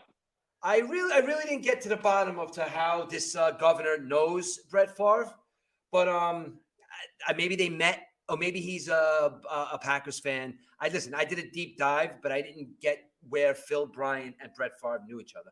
But all I knew is this guy, Phil Bryant, Governor Phil Bryant, was existential and a big part of getting $5 million funneled from the state of Mississippi's welfare system. Now, for all you guys who are living under a rock and don't know what a welfare system is, the welfare system helps people that don't have anything. Mm-hmm. That's what it's there for. That money is not there to be funneled to a charity called Favre for Hope in increments of money. Now, I just said increments of money, and I just said $5 million, and I just said foundation, okay? Doing a little deep dive, that in and itself right there, even if it is a donation, is against the law. So the one law I read about this is state welfare funds are not allowed to be put towards brick and mortar construction. Now, brick and mortar construction, old school terminology, basically what it's saying is welfare funds cannot be used to build buildings in not so many terms. So right off the bat, $5 million being funneled from poor people, from the welfare system to the University of Southern Mississippi. Now, correct me if I'm wrong. The University of Southern Mississippi isn't a community college, and their coffers are probably flowing with money like most of these universities are. Right. They get the football money and the basketball money, right? Yes. The volleyball team got a $5 million stadium, and Governor Phil Bryant made it perfectly easy for him to get his funds. Now, so Rich, go ahead. The Mets? I think the Mets just lost. I'm sorry, my condolences. But what's a volleyball stadium? I mean, don't you just need a net, a couple of fold-out chairs that you have on Thanksgiving at Grandma's house? I mean, what is a volleyball? I never heard of a volleyball stadium. You know what volleyball stadium is? Volleyball stadium just have a big. Just like a big sign at it, just says shady, hiding millions of dollars behind these walls. That's pretty much what it should say. Now, this is where this story gets a little crazy to me. Listen, Brett Favre's a scumbag. Governor Phil Bryant, scumbag. Now, you all know about these people that are out in front of all these stories who are scumbags, but there's got to be people behind the scenes, right? You got to say, how does Brett Favre and Phil Bryant get into this little thing? Okay, so now, Phil Bryant has a wife, right? Obviously, he's married. You know, he's a politician. He's married. He shows up to these events with his wife, Deborah. Okay, now, his wife, Deborah, runs in circles because, as we all know, all politicians suck, and they're all millionaires, and none of them are humble, and none of them know anything about what it's like to be a normal human being and grow up and pay bills because they get kickbacks or whatever. Exactly. His wife, Deborah, is a friend. She has a friend. Now, this friend's name is Nancy New. Now, listen, unless you read about this lady and you know about Mississippi politics, you don't know who Nancy New is, okay? Nancy New is the woman that is running Brett Favre's Favre for Hope Foundation.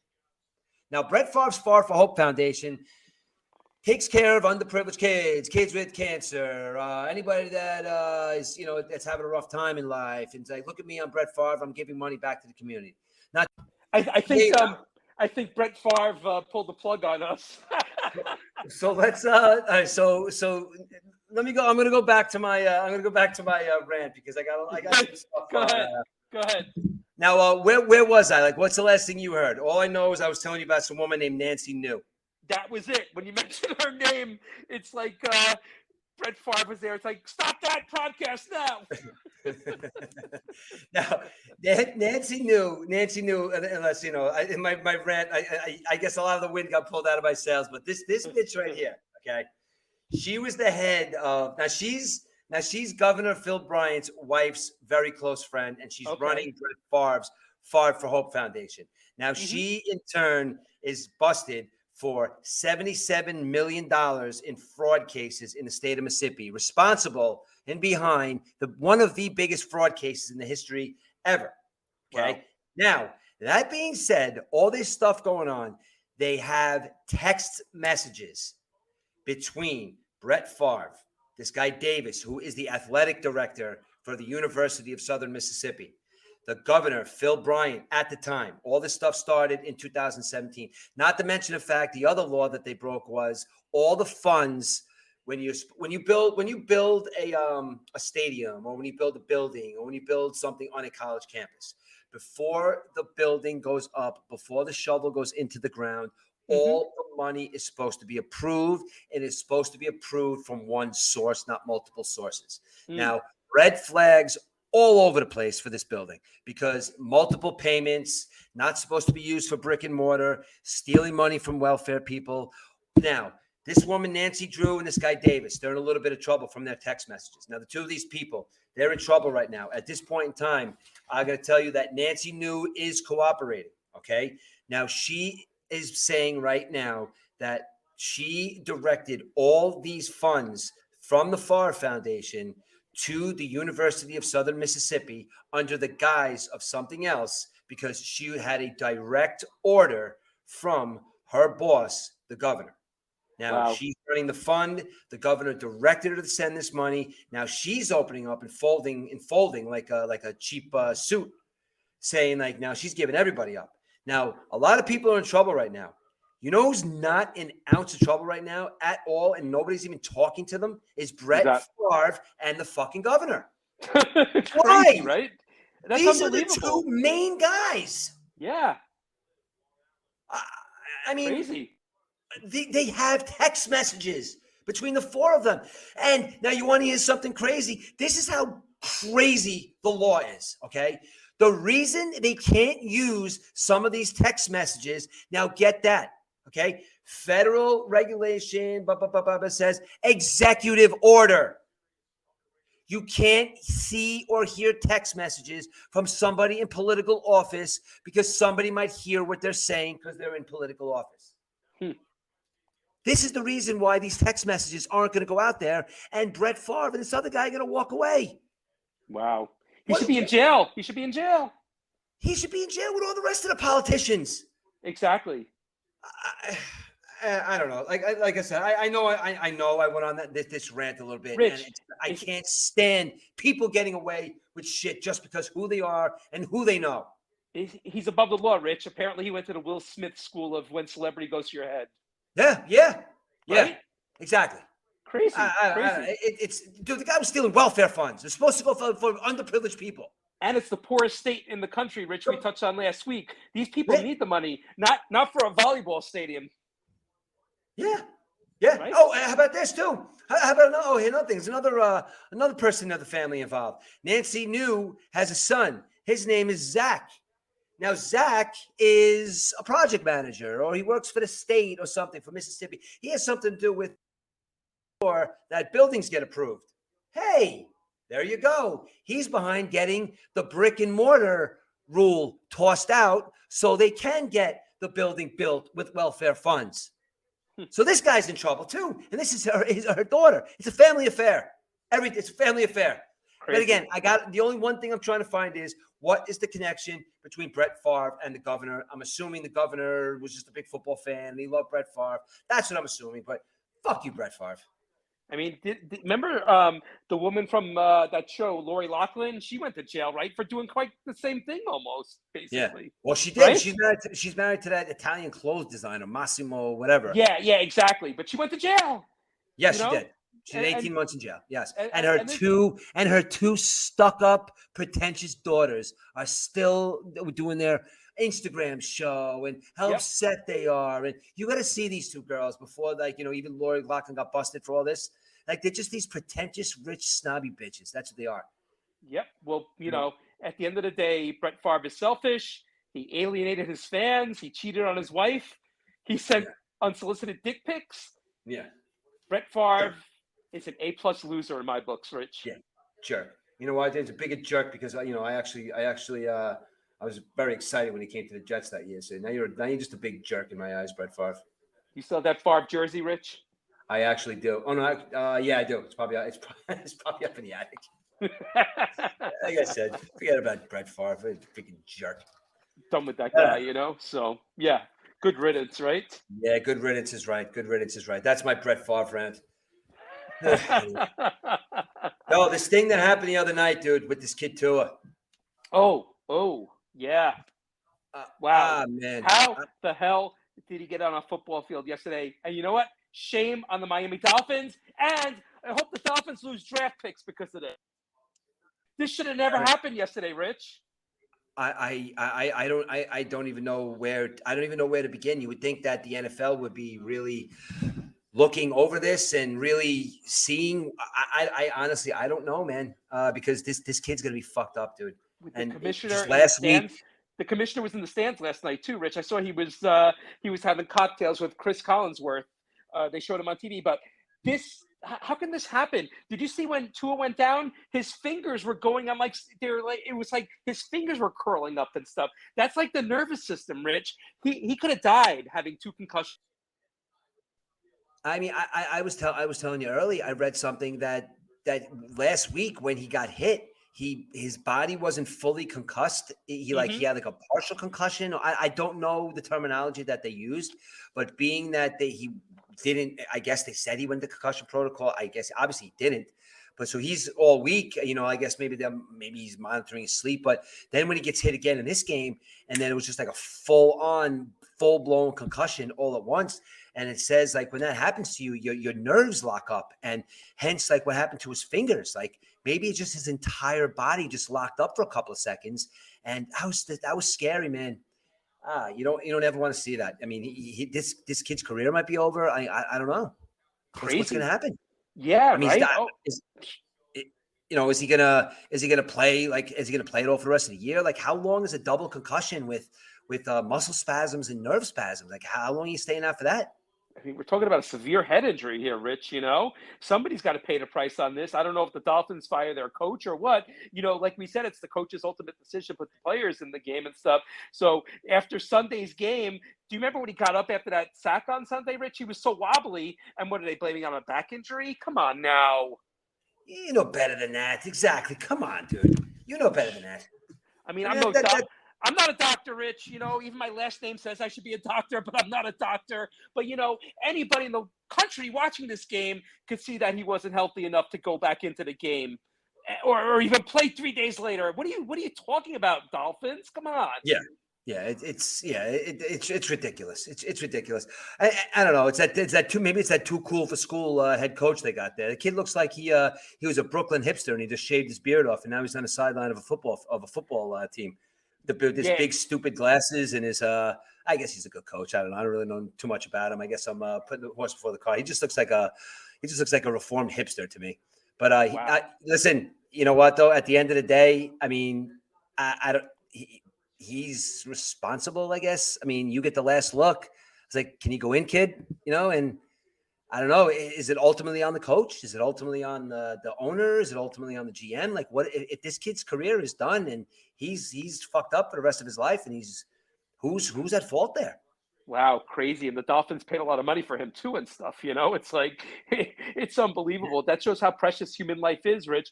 And football is such a barbaric sport. But you know what? He should not have been in the game yesterday. He should have at least taken a week off, right? Oh, yeah, without a doubt. Without a doubt. He definitely a week off. I mean, dude, these guys are getting, I mean, we go to our jobs and we do our jobs every day. Like, I do my job, you do your job. Like we both have different jobs. We just, we go about a day. These guys go into their office on Sunday mornings and basically have somebody like, it would be like, let's say like you go to your job, like, Monday morning and you walk into your office, you sit down, you put a helmet on and just have somebody hit you in the head with a baseball bat all day. That happens to me, Rich. Especially this week. So I live that every week, Rich. That's funny. But no helmet. They don't give me the helmet, just the baseball bat banging me on the head. Yeah, but yeah, no, seriously though. No, seriously. It's like that would be these guys, their short careers and stuff, and everyone complains about the money they make, but these guys, that's their livelihood, that's their career. So if they make their money within 3-4 years, all this money, and they retire, that's what their job was, Rich. How some guys can go longer. Look at Brady's gone how many years, as a quarterback in the NFL. Yeah. But yeah, some guys' careers are short, and this is their livelihood. NFL, they went to degree to get drafted and make the money and stuff, and that's why you can't complain with these guys with the money they make. Yeah, but don't you? I mean, I don't know, because listen, I don't know how I'd react if somebody dumped like $100 million in my lap and I'm 23 years old. Like I don't know how I'd react, but you would think that there's somebody in your life that says, "All right, listen, go crazy, that's fine, but give me 10 million of all this money and just." I mean, I know it obviously happens all the time. People steal money from these poor athletes all the time. Or the agents and everything. Yep. But don't you think you would just have like one person that just says, "Dude, take $10 million and just put it in a shoebox or whatever, or put it in a bank and just forget about it, and just let it gain interest and then do whatever you want." But for $10 million over the course of like your whole career, like that sets you up. How can you not live on $10 million? How could Brett Favre not live on $140 million like we were just talking about, right? But that's what I don't get. Like, what is the draw? Like, what all this fucking money? And why? Why do you steal? Why do you bitch about wanting more money? Like, why? How much money is too much money, right, Rich? Like we have our humble jobs, and we get by. We pay our bills. We take our families on vacations. We don't have the same problems as those guys do. But I don't know what it's like if somebody dropped $100 million in my lap. But I would think I'd have somebody just tell me, why don't you take a couple million and like save it because you're gonna need it. You don't have somebody give me $3-4 million. I'll take it, Rich, any day. Yeah. Right. Yeah. Yeah. I don't know. So what do you think? You think Tua sees the field again this season, Rich, or he's pretty much done for the year or his career? I have to say he's got to be done for the season, maybe. Or if he gets out on that field, I mean, I don't know. I don't know, because now what do you do? Like, someone tells you to go back. Do you trust the doctor that tells you to go back on the field now? Yeah, and who are these doctors? Somebody obviously told you it was okay. Are they team doctors, league doctors? I have no idea. I wouldn't read too much in the story or anything. They said that night he went to, the night it happened in Cincinnati, he went to there's this hospital in right? That's like the top head trauma place in like the country or something. Oh, okay, yeah. But that was the night he was in Cincinnati, not last week. Right, he flew back with the team after the game last night, I believe. Right? Yeah. So I don't know how it is flying on an airplane with a concussion. I don't know if there's something with that, but apparently he's back in Miami now and stuff like that. He flew right into a hurricane, basically, so no pun intended, but crazy, right? It's just unbelievable that what transpired on that field last night. Yeah, I feel bad for the kid, but let's hopefully hopefully it'll be okay. Hopefully he'll pull through, and just don't get out there in the field. Even this, I know, an arm, a leg, you got dislocated shoulder. It's your fucking brain, dude. Football doesn't last forever. If you got hit so hard in the head, and maybe just cash it in, man. You know what I mean? It's like, do you really want to get hit in the head so many times that you're dribbling or you're drooling or you can't talk to your kids? Or I get it, and everybody has passions and everybody has this, but I don't know. After seeing what happened to that kid the other night, and I see, my son's got a football game tomorrow, and like it's in the back of my head. Like I'm not going to pull him off a football field because of concussionary stuff. But yeah, you have to start thinking about that though, because a lot of these professional football players, and listen, and selfishly, we all love watching the NFL on Sundays. But I think I think the NFL might be in maybe 30 years from now. It might be a different game. Like touch ball or something like that, right? I don't know. Just listen. If Guys, you're a football, guys getting bigger and stronger, Rich. Guys, it's yeah. it's not like it used to be. The guys are monsters now on the field, basically. If you're a diehard football fan and you love the fucking hitting hard and beating the crap out of each other on the football field, enjoy it, man. Because I don't know if it's going to be too much longer. Pretty soon, I don't think football as we know it is going to be the same thing. Exactly. Crazy, right? Unbelievable. Yeah. Rich, I just saw something on TV. Did you know the Oakland A's are 46 games behind the Houston Astros? Oh my God, 46. you know how long it would take them to catch Houston for first place. Unbelievable. All right, yeah, so we have two National League East now, Rich. Oh my! You know what though? Listen, I was gonna. I had a whole bunch of stuff ready to say about the Mets, but I don't want to talk about the Mets right now. Fuck the Mets. You know what? Not fuck. I'm sorry. I'm a little mad, but they lost. I went on my Jacob Degrom rant. When am I going to sit here and tell you that middle relief blew it? When am I going to sit here and tell you that Buck Showalter's talking right now? 3 home runs allowed for Jacob Degrom. Like, goodbye, go somewhere else. That's fine. If you don't want to be here, go. I'm talking to the TV right now. Rich, you know who my favorite Mets player is? Oh, go ahead, tell me. Tell me. Okay, my favorite Mets player is Terrence Gore. You know this guy? Oh, I love him, dude. He's the best. And Rich, I looked up his statistics. Do you know? Ready for this? He's been in the major leagues for how many years? 1, 2, 3, 4, 5, 6. He's been.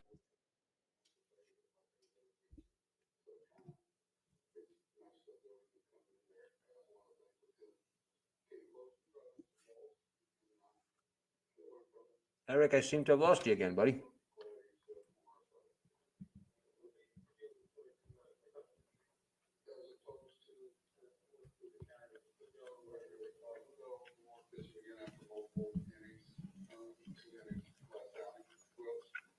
Well, there seems to be some technical difficulties this evening. We're going to have to figure something out.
Eric, you there? Yeah, I'm here. What's up? Crazy. I think we should, I think we should kind of discuss our football picks real quick, and I'll edit it in. And I don't know, something's going on with our connection between me and you. Yeah, no problem. Okay, great. So we're taking a look at last week. I went 9-6-1, and you went 5-10-1. So as of right now, I'm 29 wins, 18 losses, 1 tie. And you are 18 wins, 29 losses, and 1 tie. So it's kind of like flip, basically. So that's where we stand right now on the NFL picks. Oh, my God, I suck. Jesus Christ. And just so you know, just so we can keep it real on the podcast, I'm going to edit it a little bit. But we had a little bit of a technical difficulties 2 times. I'm going to edit it the best I can. But listen, you guys are used to it. It's a little primitive podcast we hear. We're just here for your enjoyment. But I am going to do the best I can to splice and edit and make it sound good. And we're going to go, like I said, over our football picks. I think me and you, I think we tore into Dunkin' Donuts and Jacob Degrom enough to get a little bit of a rise out of some people tonight. I think we did a pretty good job tonight getting pissed off. You know what I'm saying? What I did want to say though, like I was just telling you before, we were going into the Mets, like, I'm going to wake up tomorrow morning and it's just going to be a new day for the Mets. And I took a couple of notes here. I wanted to go over to you why I wanted to take on Aaron Judge's contract here, because we got, I don't know, man. Like I said to you before, Jacob Degrom next year is going to want a ton of money, which rightfully so. Yep. He's entitled to it. Aaron Judge is going to want a lot of money a year, rightfully so. He's entitled to it. But right now, the way Jacob Degrom looks, I would say just go, man. Go get money somewhere else. We'll pick. Oh, actually, I was going to say we could pick up Charlie Morton, but Charlie Morton just signed extension with the Braves. $20 million. I know. Nola's coming out next year. We got Clevenger. Maybe we'll take Severino from you and maybe turn him into a pitcher. No. But like I said, Domingo German. You want Domingo German? Yeah. But my point being, from Mets perspective, if I could get Aaron Judge and give him a 5-year contract at $35 to $40 a year, sign me up right now over Jacob Degrom. That was my rant before. So again, I don't know how you feel about that, but that was my rant from before. Yeah, and when we went off the air prematurely there, I said Terrence Gore is one of my favorite Mets, and I don't know if it got captured or not, but the guy has more World Series rings in his career than RBIs. So I know. You know who loves him? My son Aiden loves him, dude. He just comes in, he's going to steal a base. I like him too. He's pretty exciting. He adds a little excitement, to the field when he's out there. You don't know what he's going to do. It's kind of like, he throws a little monkey wrench into it. You know what I'm saying? Yeah, the Oakland A's started that in the 70s. There was a guy, Herb Washington, and all he did for Charlie Finley was steal bases. He never had an at-bat in his major league history. He was a track star. His brother was Claudell Washington. I guess you remember the name on him. But it's funny because all the guy did was steal bases. And in the World Series, he got caught stealing. So, these teams like to have that roster spot for that speedster. I know the Yankees have Tim LaCastro, the Mets with Terrence Gore. But you always see these guys, these obscure guys who just like to run the bases in the playoffs. And when they try to steal the base, they get thrown out. So we'll see how Terrence Gore goes in the playoffs. Well, I remember one guy, maybe like in the 90s. He played for what team did he play for? I think he's coaching the Dodgers now. I think he shook up one of your Yankee teams. Can we do our football picks now, Rich? Dave Roberts. Oh yeah, Dave Roberts. He did a pretty good job running the bases against your Yankees one year. Yeah, like I said, yeah. I mean, very entertaining to watch when you get a guy like that on the bases, though, dude. You really. Yeah, the Yankees had Homer Bush late 90s, so every team goes into the playoffs. The whole roster is different in the playoffs, so every team goes with one of these track star guys who never gets an at-bat, basically. So. Exactly. All right, my friend. So let's. What do you think here? Like you're kicking my ass, right? That's the bottom line we got to, right? I'm 18 and 29. Yeah. So it's I'm 29-18 and the tie, and you're 18-29 and the tie. Yes. Mm-hmm. All right. So how about since I'm getting my butt kicked so much here, why don't you let me give you my picks first? Okay, great. If you don't mind. Great. I'll write them down as you give them, Rich. I'll write them down. Since you're the pick guru, so I'm already down one because I picked the Dolphins. So I'm already down one on you this week. Okay, so Vikings and Saints. I'm looking at the Vikings at a plus 2.5. I've been all over the Saints the last 2 weeks. I've also watched Kirk Cousins pull a rabbit out of his house with a couple of minutes left last week and hit that what's his name for a touchdown. It wasn't Jefferson, it was the other kid. I'm taking the Vikings at plus 2.5. Another team right here that surprised me a little bit was the Falcons. Cleveland's going into Atlanta. They're going to that beautiful stadium, Mercedes. Cleveland Browns, Atlanta Falcons. The Cleveland Browns are minus 2.5. Give me the Cleveland Browns. Actually, no. You know what? I'm going to switch that one at the last second here. Patterson's going to have a big game. Give me the Falcons. Give me the Falcons at plus 2.5. Mm-hmm.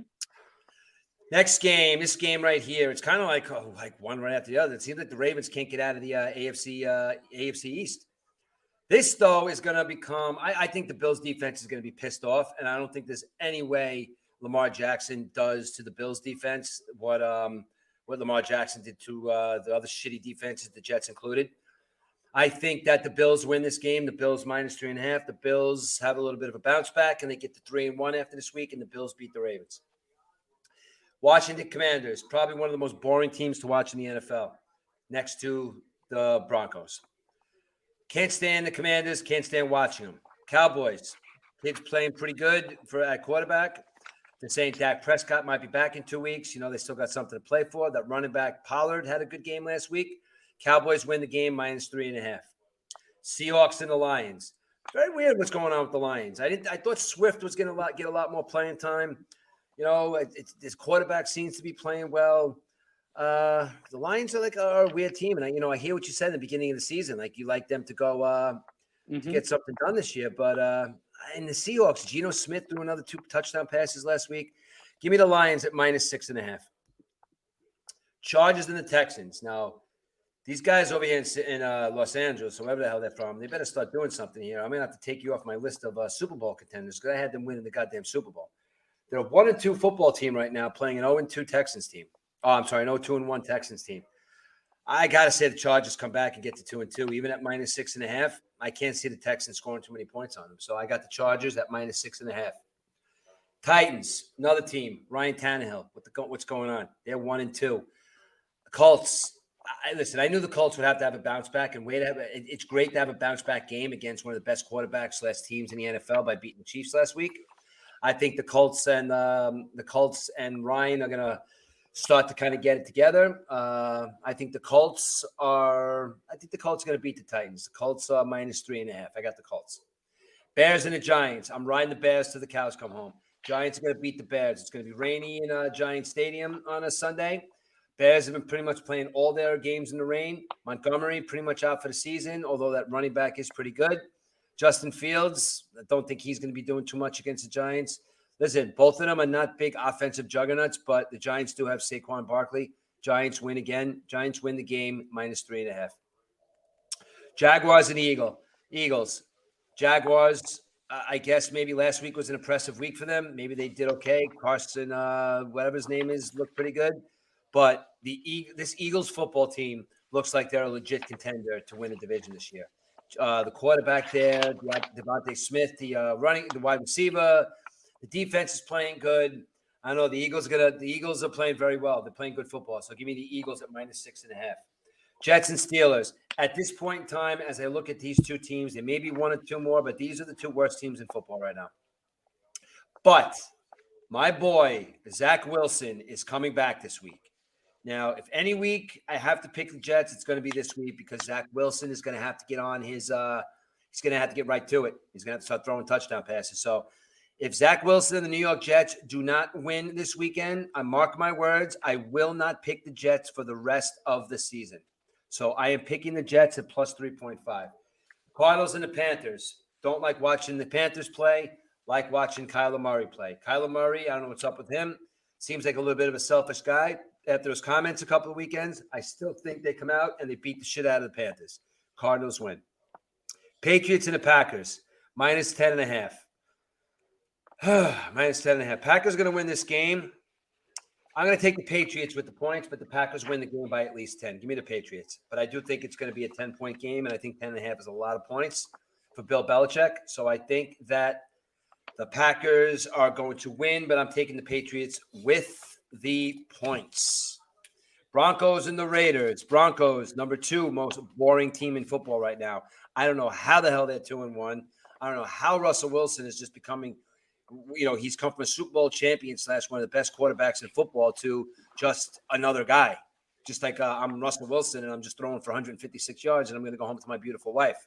Don't know what's going on with the Broncos. Raiders have to get a win. It's imperative that they get a win. They're 0-3 in this big, beautiful stadium that they built out in the desert there.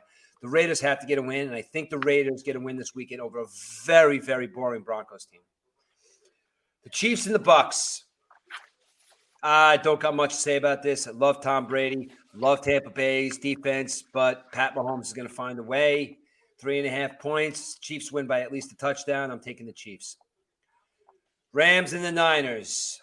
I don't know what's going on over there in San Francisco with Garoppolo and Stafford's not looking good over with the Rams. And these two teams are kind of like in limbo a little bit. Cooper Kupp's going to have a good game. So how about this? Rams win the game. Cooper Kupp scores 9 touchdowns because I don't know where else they're going to get their offense from. Just kidding with 9 touchdowns, but The Rams win the game. I got the Rams.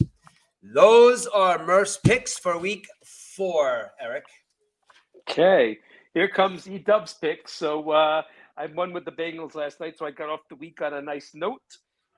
Also, Rich, I just want to let you know that Albert Pujols hit home run number 701 tonight. So it seems like when we're on the air, he likes to hit home runs. So if we do 14 more podcasts, maybe he'll pass Babe Ruth or something like that, right? Or Hank Aaron, right? Yeah. So, okay, so here we go. We got early morning football in London between the Vikings and Saints. Saints quarterback Jameis Winston is struggling with his interceptions.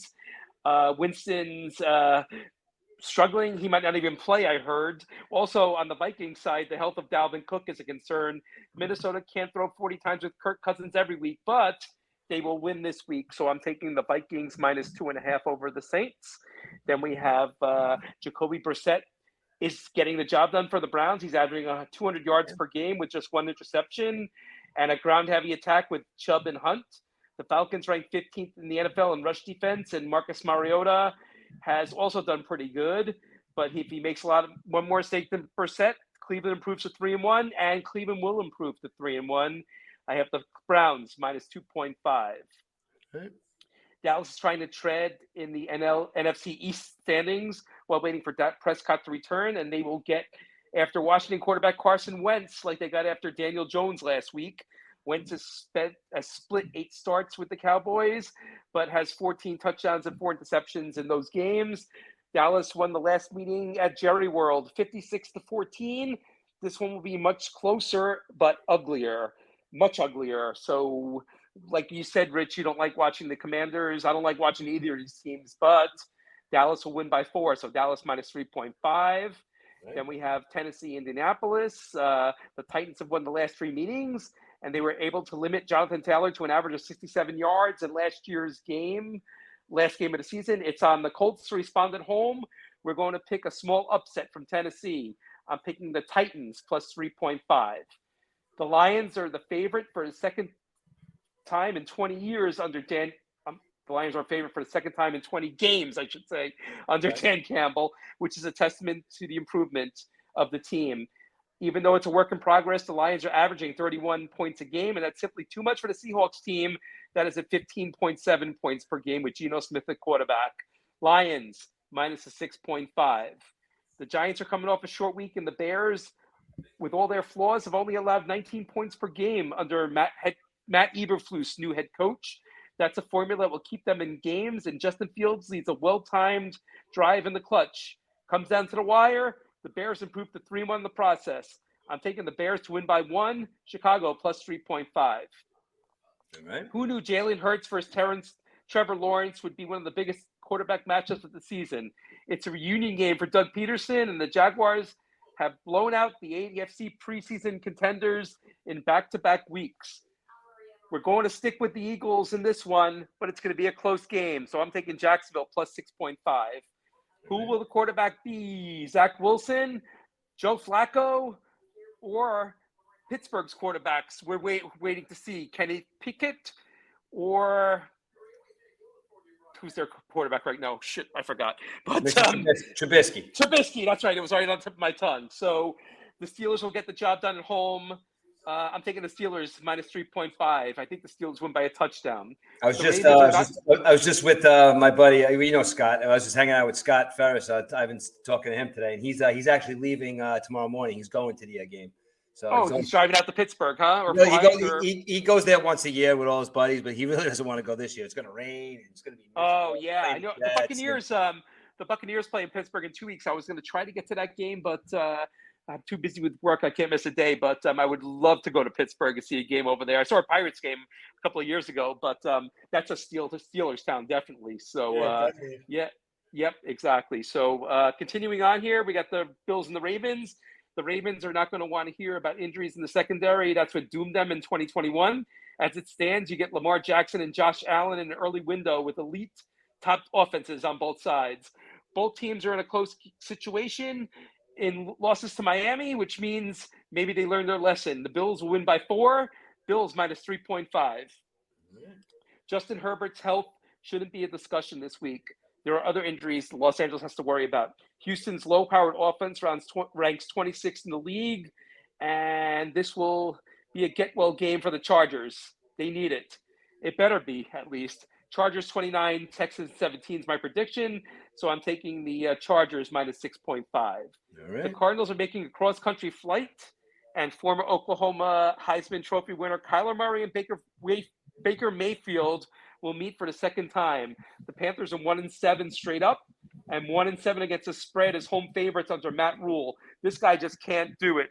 Arizona will pull this off, coming across the country. So I'm taking Arizona, plus one. Arizona.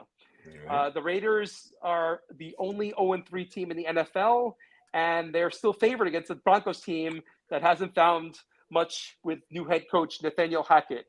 Wilson is 2-1, but it's desperation time for the Raiders. They'll finally win one.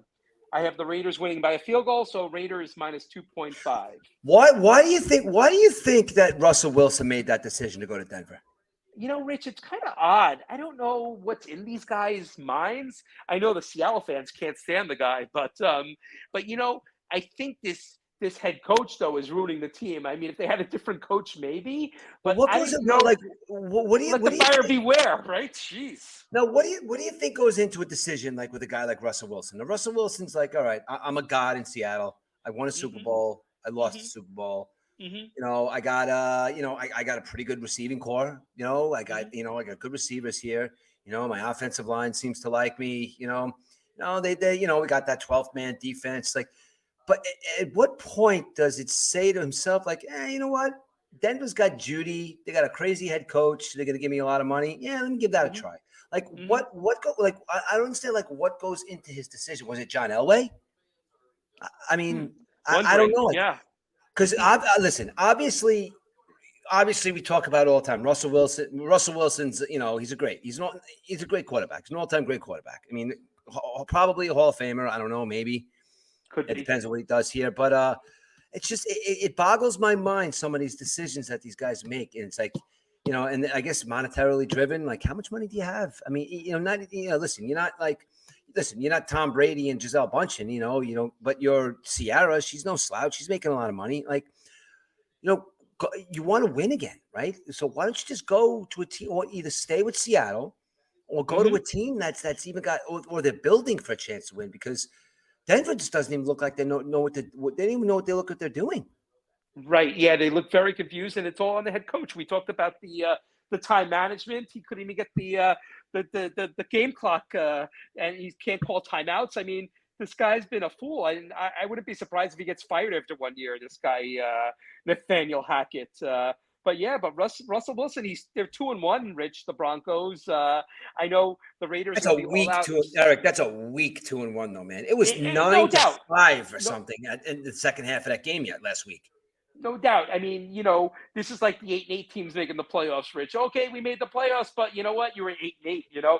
I mean, this 2-1 is like, it's and they could have been 3-0, Rich. They should have won the Seattle game, right? Yeah, they should have, absolutely. Yes. Can you imagine? The only 3-0 team right now is the only undefeated team is the Eagles, with the Dolphins losing yesterday. Can you imagine if the only undefeated team was the Seahawks, Rich? I mean, the Broncos. Can you imagine that with all this controversy going on right now? Yeah, exactly. I don't know. I mean, just for his career in general. I mean, he's got to do something. If they win in Las Vegas, they're 3-1. Yeah. Right? Could you imagine that? Yeah, and the Russell Crazy. Wilson, good. I don't know. He's just every week I try to like tune in and watch that team a little bit, and every week I just walk away going, what the hell did he do? Why? What's he doing there? Like, I don't. It does. It. And they have the running backs too. They have the two-headed. They got Javonte Williams. I mean, they got to give this guy the ball. I mean, Melvin Gordon. He's an old man. Javonte Williams is a star. Rich, get him the damn ball. I mean, enough with this platoon at running back. Jeez. Listen, for me anyway. I'm a Jet fan, but it made more sense for him to go to the Giants. No doubt, exactly. And they were talking about all that, like that. At least you want to make a splash. You want to get money. Come to New York. Go to the Giants. Get rid of Daniel Jones. You got receivers. You got, obviously their team is, they just needed somebody to tell them that they can play football. And this guy, Dayball, whatever his name is, he's obviously letting these guys know that they can play football and they're an exciting team to watch. But put Russell Wilson on that team right now. How about Cleveland? How about Cleveland? Russell Wilson in Cleveland, right? Oh, that's Cleveland's. They're worse than the Jets. That organization is worse than the Jets organization. Houston. How about Houston? Somewhere, right? Yeah. So, you go listen, you know what? We might be talking about this in a couple weeks saying, how the hell did the Denver Broncos get to 14-3? It's like right. Yeah, exactly. Well, they've won every game 12-6 and 9-4 and 17-12. Yeah, so let me tell you about this 11-10 game, Rich. Did you they have that score that's the obscure score Jami, I think it's called, where they go like this is the first time there's ever been an 11-10 game and stuff like that, but it wasn't. It's the second time there's been an 11-10 game. That is such an odd score, right? A very odd score. I want to give you a story though, and I remember this because I was with my dad in 1986. I took him to his first NFL game. We went to an Eagles-Lions game at the Vet, and believe it or not, Rich, it was an 11-10 game. But remember Eddie Murray? He was a kicker for the Lions, so he kicked the field goal like in the last minute of the game. So it was 13-11, the final score. But that would have been the first 11-10 game in the history of the NFL, and I was at that game. So. Crazy, okay. Okay. It's funny how I remember these things, Rich. But it was the '86 season, and that was the same day the Giants were playing in Minnesota, and Phil Simms completed a 4th down and 22 pass to, I think it was Bobby Johnson, the wide receiver, because I remember listening to it with my dad in the car ride home from the Vet that day. So that was the magical year for the Giants, that 1986 season when they won the Super Bowl. And we know 1986 was a magical year for you too in Queens, Rich, with the Mets and stuff, right? And actually, the Jets started 10-1 that year. I remember what happened to the Jets that year, right? Oh God, yeah, I know. Well, listen, I had my Mets. Oh, was it '86? Yeah, they started 10-1 that year. The Jets. Yeah, they were 10-1. They were overshadowing the Giants, right? It was crazy, right? It could have been would it be a Subway Series Super Bowl? Would any such thing, right? Oh yeah. But the path train. Actually, be nothing. You don't have to leave. It's the same stadium, right? Right. Exactly. Right. Yeah. Jeez. Called crazy. The escalator. Series. Well, Rich, a team that can definitely use Russell Wilson is the Patriots, because Mac Jones is hurt now, and one Brian Hoyer will take the field in Lambeau this weekend for the Patriots, where the Packers are 23-2 in games Aaron Rodgers has played under Matt LaFleur in Lambeau Field. So not going to be pretty for the Patriots, but the Patriots will cover. I got the Packers winning by 9. So New England, plus 10.5. What do you think? Like, what do you think Bill Belichick is thinking right now? Like Bill Belichick is thinking to himself, he's like, look, Mac Jones, this kid, this, that, and the other thing. He's just like, he was so spoiled with Tom Brady for all those years, and he's just like, he's probably sitting going, honey, like his girlfriend, like, Brian Hoyer is my quarterback on Sunday. And she's like, oh, that's okay, honey. He's a professional quarterback. He's just like, no, it's Brian Hoyer is my quarterback on Sunday. Can you believe this? In Lambeau Field, nonetheless, right? This is where I am right now. Yeah, I'm going to one of the most iconic football stadiums in professional football, and I'm walking into that house with Brian Hoyer as my quarterback. It's on my bucket list. I'd love to go to Lambeau Field. It's a very hard place to get to. I don't know if Green Bay has an airport or anything, but it's so weird because you look around, it's like the stadium's like right in the middle of a neighborhood and stuff like that. It's amazing, And it's just crazy. My buddy went to a Jet game, a Packers Jet game, and he said all the tailgating's done on the way to the stadium. Like you park in people's driveways, people, the town owns the team pretty much, So yeah. Mm-hmm. And what they do is all those people, they all have like season tickets, and they all sell their tickets, and they're very picky about who they sell their tickets to. And sometimes they'll have tailgates in their driveways as you're walking towards the stadium. Somebody will be cooking like ribs and like giving beers, and it's like a very very close knit community, from what I understand. It actually sounds like a pretty fun time to go watch a football game. It's a very different atmosphere, tailgating atmosphere than anywhere else in professional football. Yeah, and I was reading one time they had lotteries for preseason games. That's how hard it gets tickets there, I guess. So they had lotteries for people to go to a preseason game to buy the tickets, But yeah, I mean, it's pretty weird that a stadium holds more people than the population of the town itself. Crazy. Yeah. So now we head into Sunday night. So let me tell. I didn't talk about my Buccaneers from last week, but that was a total disgrace. They played against the Packers. But the defense is playing great. They shut down Rodgers after the 2 touchdowns, Yeah. basically, but they Yeah. couldn't find a way to score. Hopefully Brady gets some guys, some weapons back. I think Godwin's coming back this weekend. Of course, Mike Evans is coming back after suspension. But last week, I mean, your number 1 receiver was Brashard Perryman, and it playing and stuff. And Cole Beasley dropped the ball, and you could see Brady was like really pissed and stuff, But the Yeah. key is, if you hook up with Brady on Instagram and tell him you want a job, he'll bring you in, because the Buccaneers receiving core has been pretty bad this year. But now you got Pat Mahomes coming to town. I mean, it's a pretty rough start for the Buccaneers in their schedule wise. A lot of tough teams and stuff. The easy teams come now, but it's going to be a tough one on Sunday night. Yeah. I think it's not going to be the Buccaneers beat them in the Super Bowl, but I think Mahomes gets revenge on the same field, and I'm going to take the Chiefs minus 3.5. And finally, Go ahead, Rich. No, sorry, no. I was just something caught my attention. But go ahead, just finish up. Something caught my attention. And last but not least, we have the Rams and the 49ers, and I can care less about this game between the 2 NFC West teams. So I will take the 49ers minus 2.5 at home. The 49ers. That's a team. That's a team that just seems like maybe doesn't have an identity or something. Maybe it's just Mariota being the not Mariota. What's his name? Garoppolo being the quarterback. It seems like Kittle's. He's always injured. It seems they have all these running backs. They can never decide who a number 1 is. It's like a revolving door over there, Rich. It's a very weird offense, and you got your main wide receiver is your number 1 running back. It seems like, but it's just a crazy team. It's hard to gauge that team sometimes.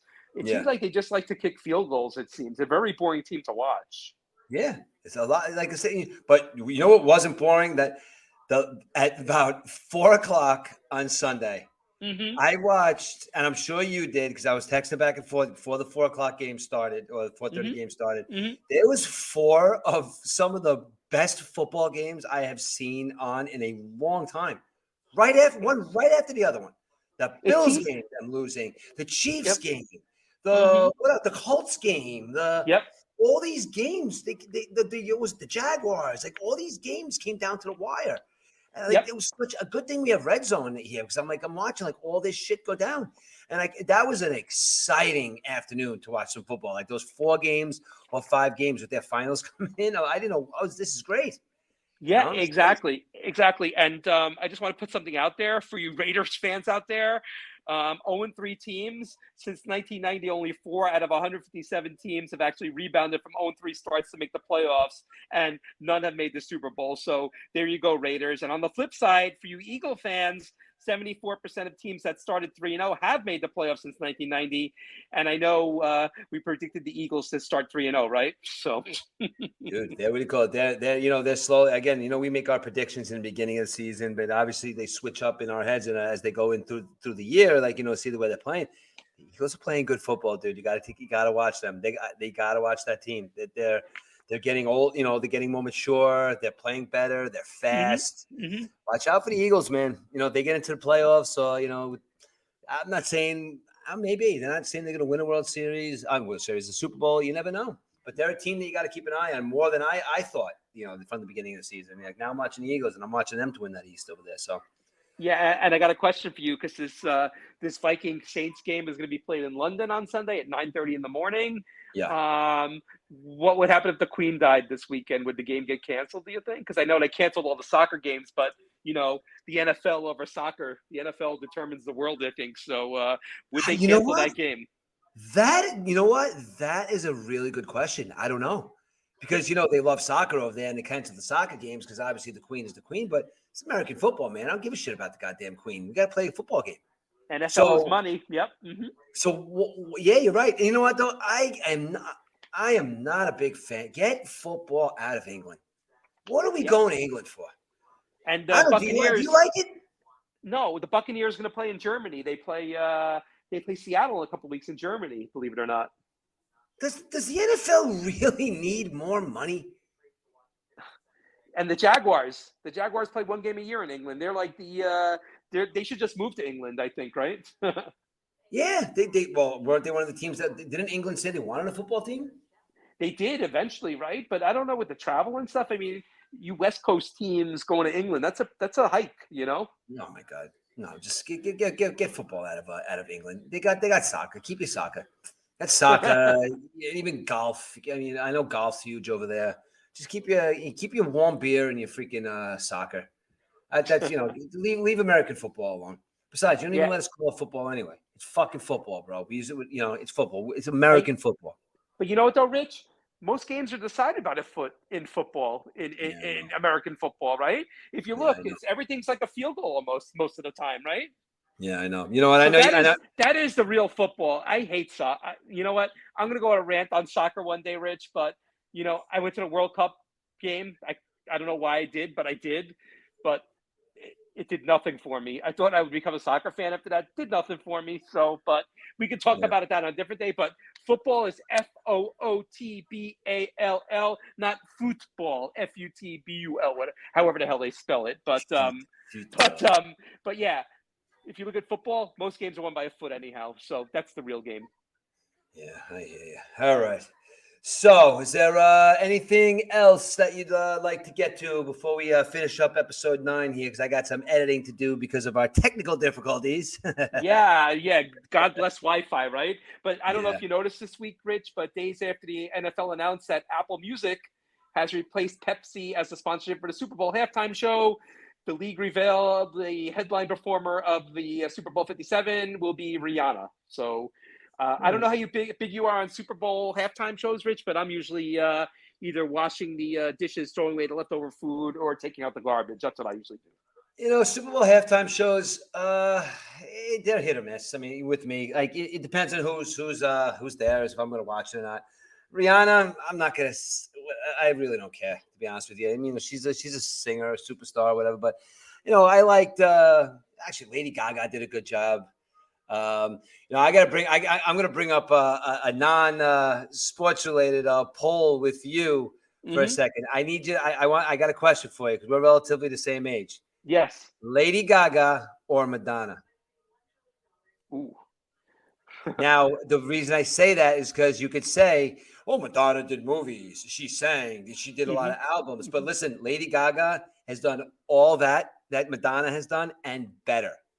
Lady Gaga kicks ass, Rich. She does. She does, dude. I like her. You know what? I just said that. You're not making fun of me. Rich, I hate to say it, but I have Lady Gaga on my rotation when I work out on my music. So you know what? That's awesome. You're a man. You know what, Eric? You're a man because you admitted that. You're a man. Absolutely. Does that make me one of the little monsters that follow her? Am I a little monster or something? doesn't get much more manlier than that, than admitting that you listen to Lady Gaga when you work out. And you know what, though, Eric? I think on that note, that's a perfect note to end our fucking show for tonight because everybody's going to remember that EDUBBS listens to Lady Gaga when he works out in the gym. One more thing, Rich. Yeah. Super Bowl halftime show. Mm-hmm. MURF and EDUBBS show. We go on live for 14 minutes, 15 minutes, whatever it is during the halftime. How's that? Perfect. Absolutely. Excellent. Absolutely. Yeah. Excellent. Like, listen, Eric, like I said, I know I said yes. We got to literally physically get together and like go over stuff because we have so many ideas. Like we could text back and forth and we could talk on the phone, but we got to sit down physically and like write shit down and get stuff on the computers because I wasn't feeling well the last couple of weeks. We kind of fell off at that. And I think we really got all that. People, for those first couple of weeks, we were pumping out like 2 a week and then people were listening, man. Now it's like, we do it once a week. Let's, we're going to really, I'm going to promise, I know Eric does a promise to get more content out there. And we got to get together, me and you, and like have a cup of coffee and really hammer out some details about a lot of stuff that we could actually be doing, and there's a lot of cool shit that we could do. So let's go to Dunkin' Donuts now. My coffee's probably still waiting for me, Rich. On that note, let me go listen to Poker Face by Lady Gaga on my radio. I love it, Eric. You know what though? I would never fault you for that because, dude, I love Lady Gaga too, dude. Love her as an actress. I love her as a singer, and she's just awesome. She's great. All right, dude. On that note, Rich, have a great day. Thanks for listening, everybody. And episode 10 next week. Hope this is a 9. Yes, episode 9. All right, EDUBBS. I will, like I said, I'll talk to you tomorrow. And like I always say to you guys, and we are out of here, and later, guys. Peace out, everyone, and have a good weekend. Take care. See you, Murph. Later, E.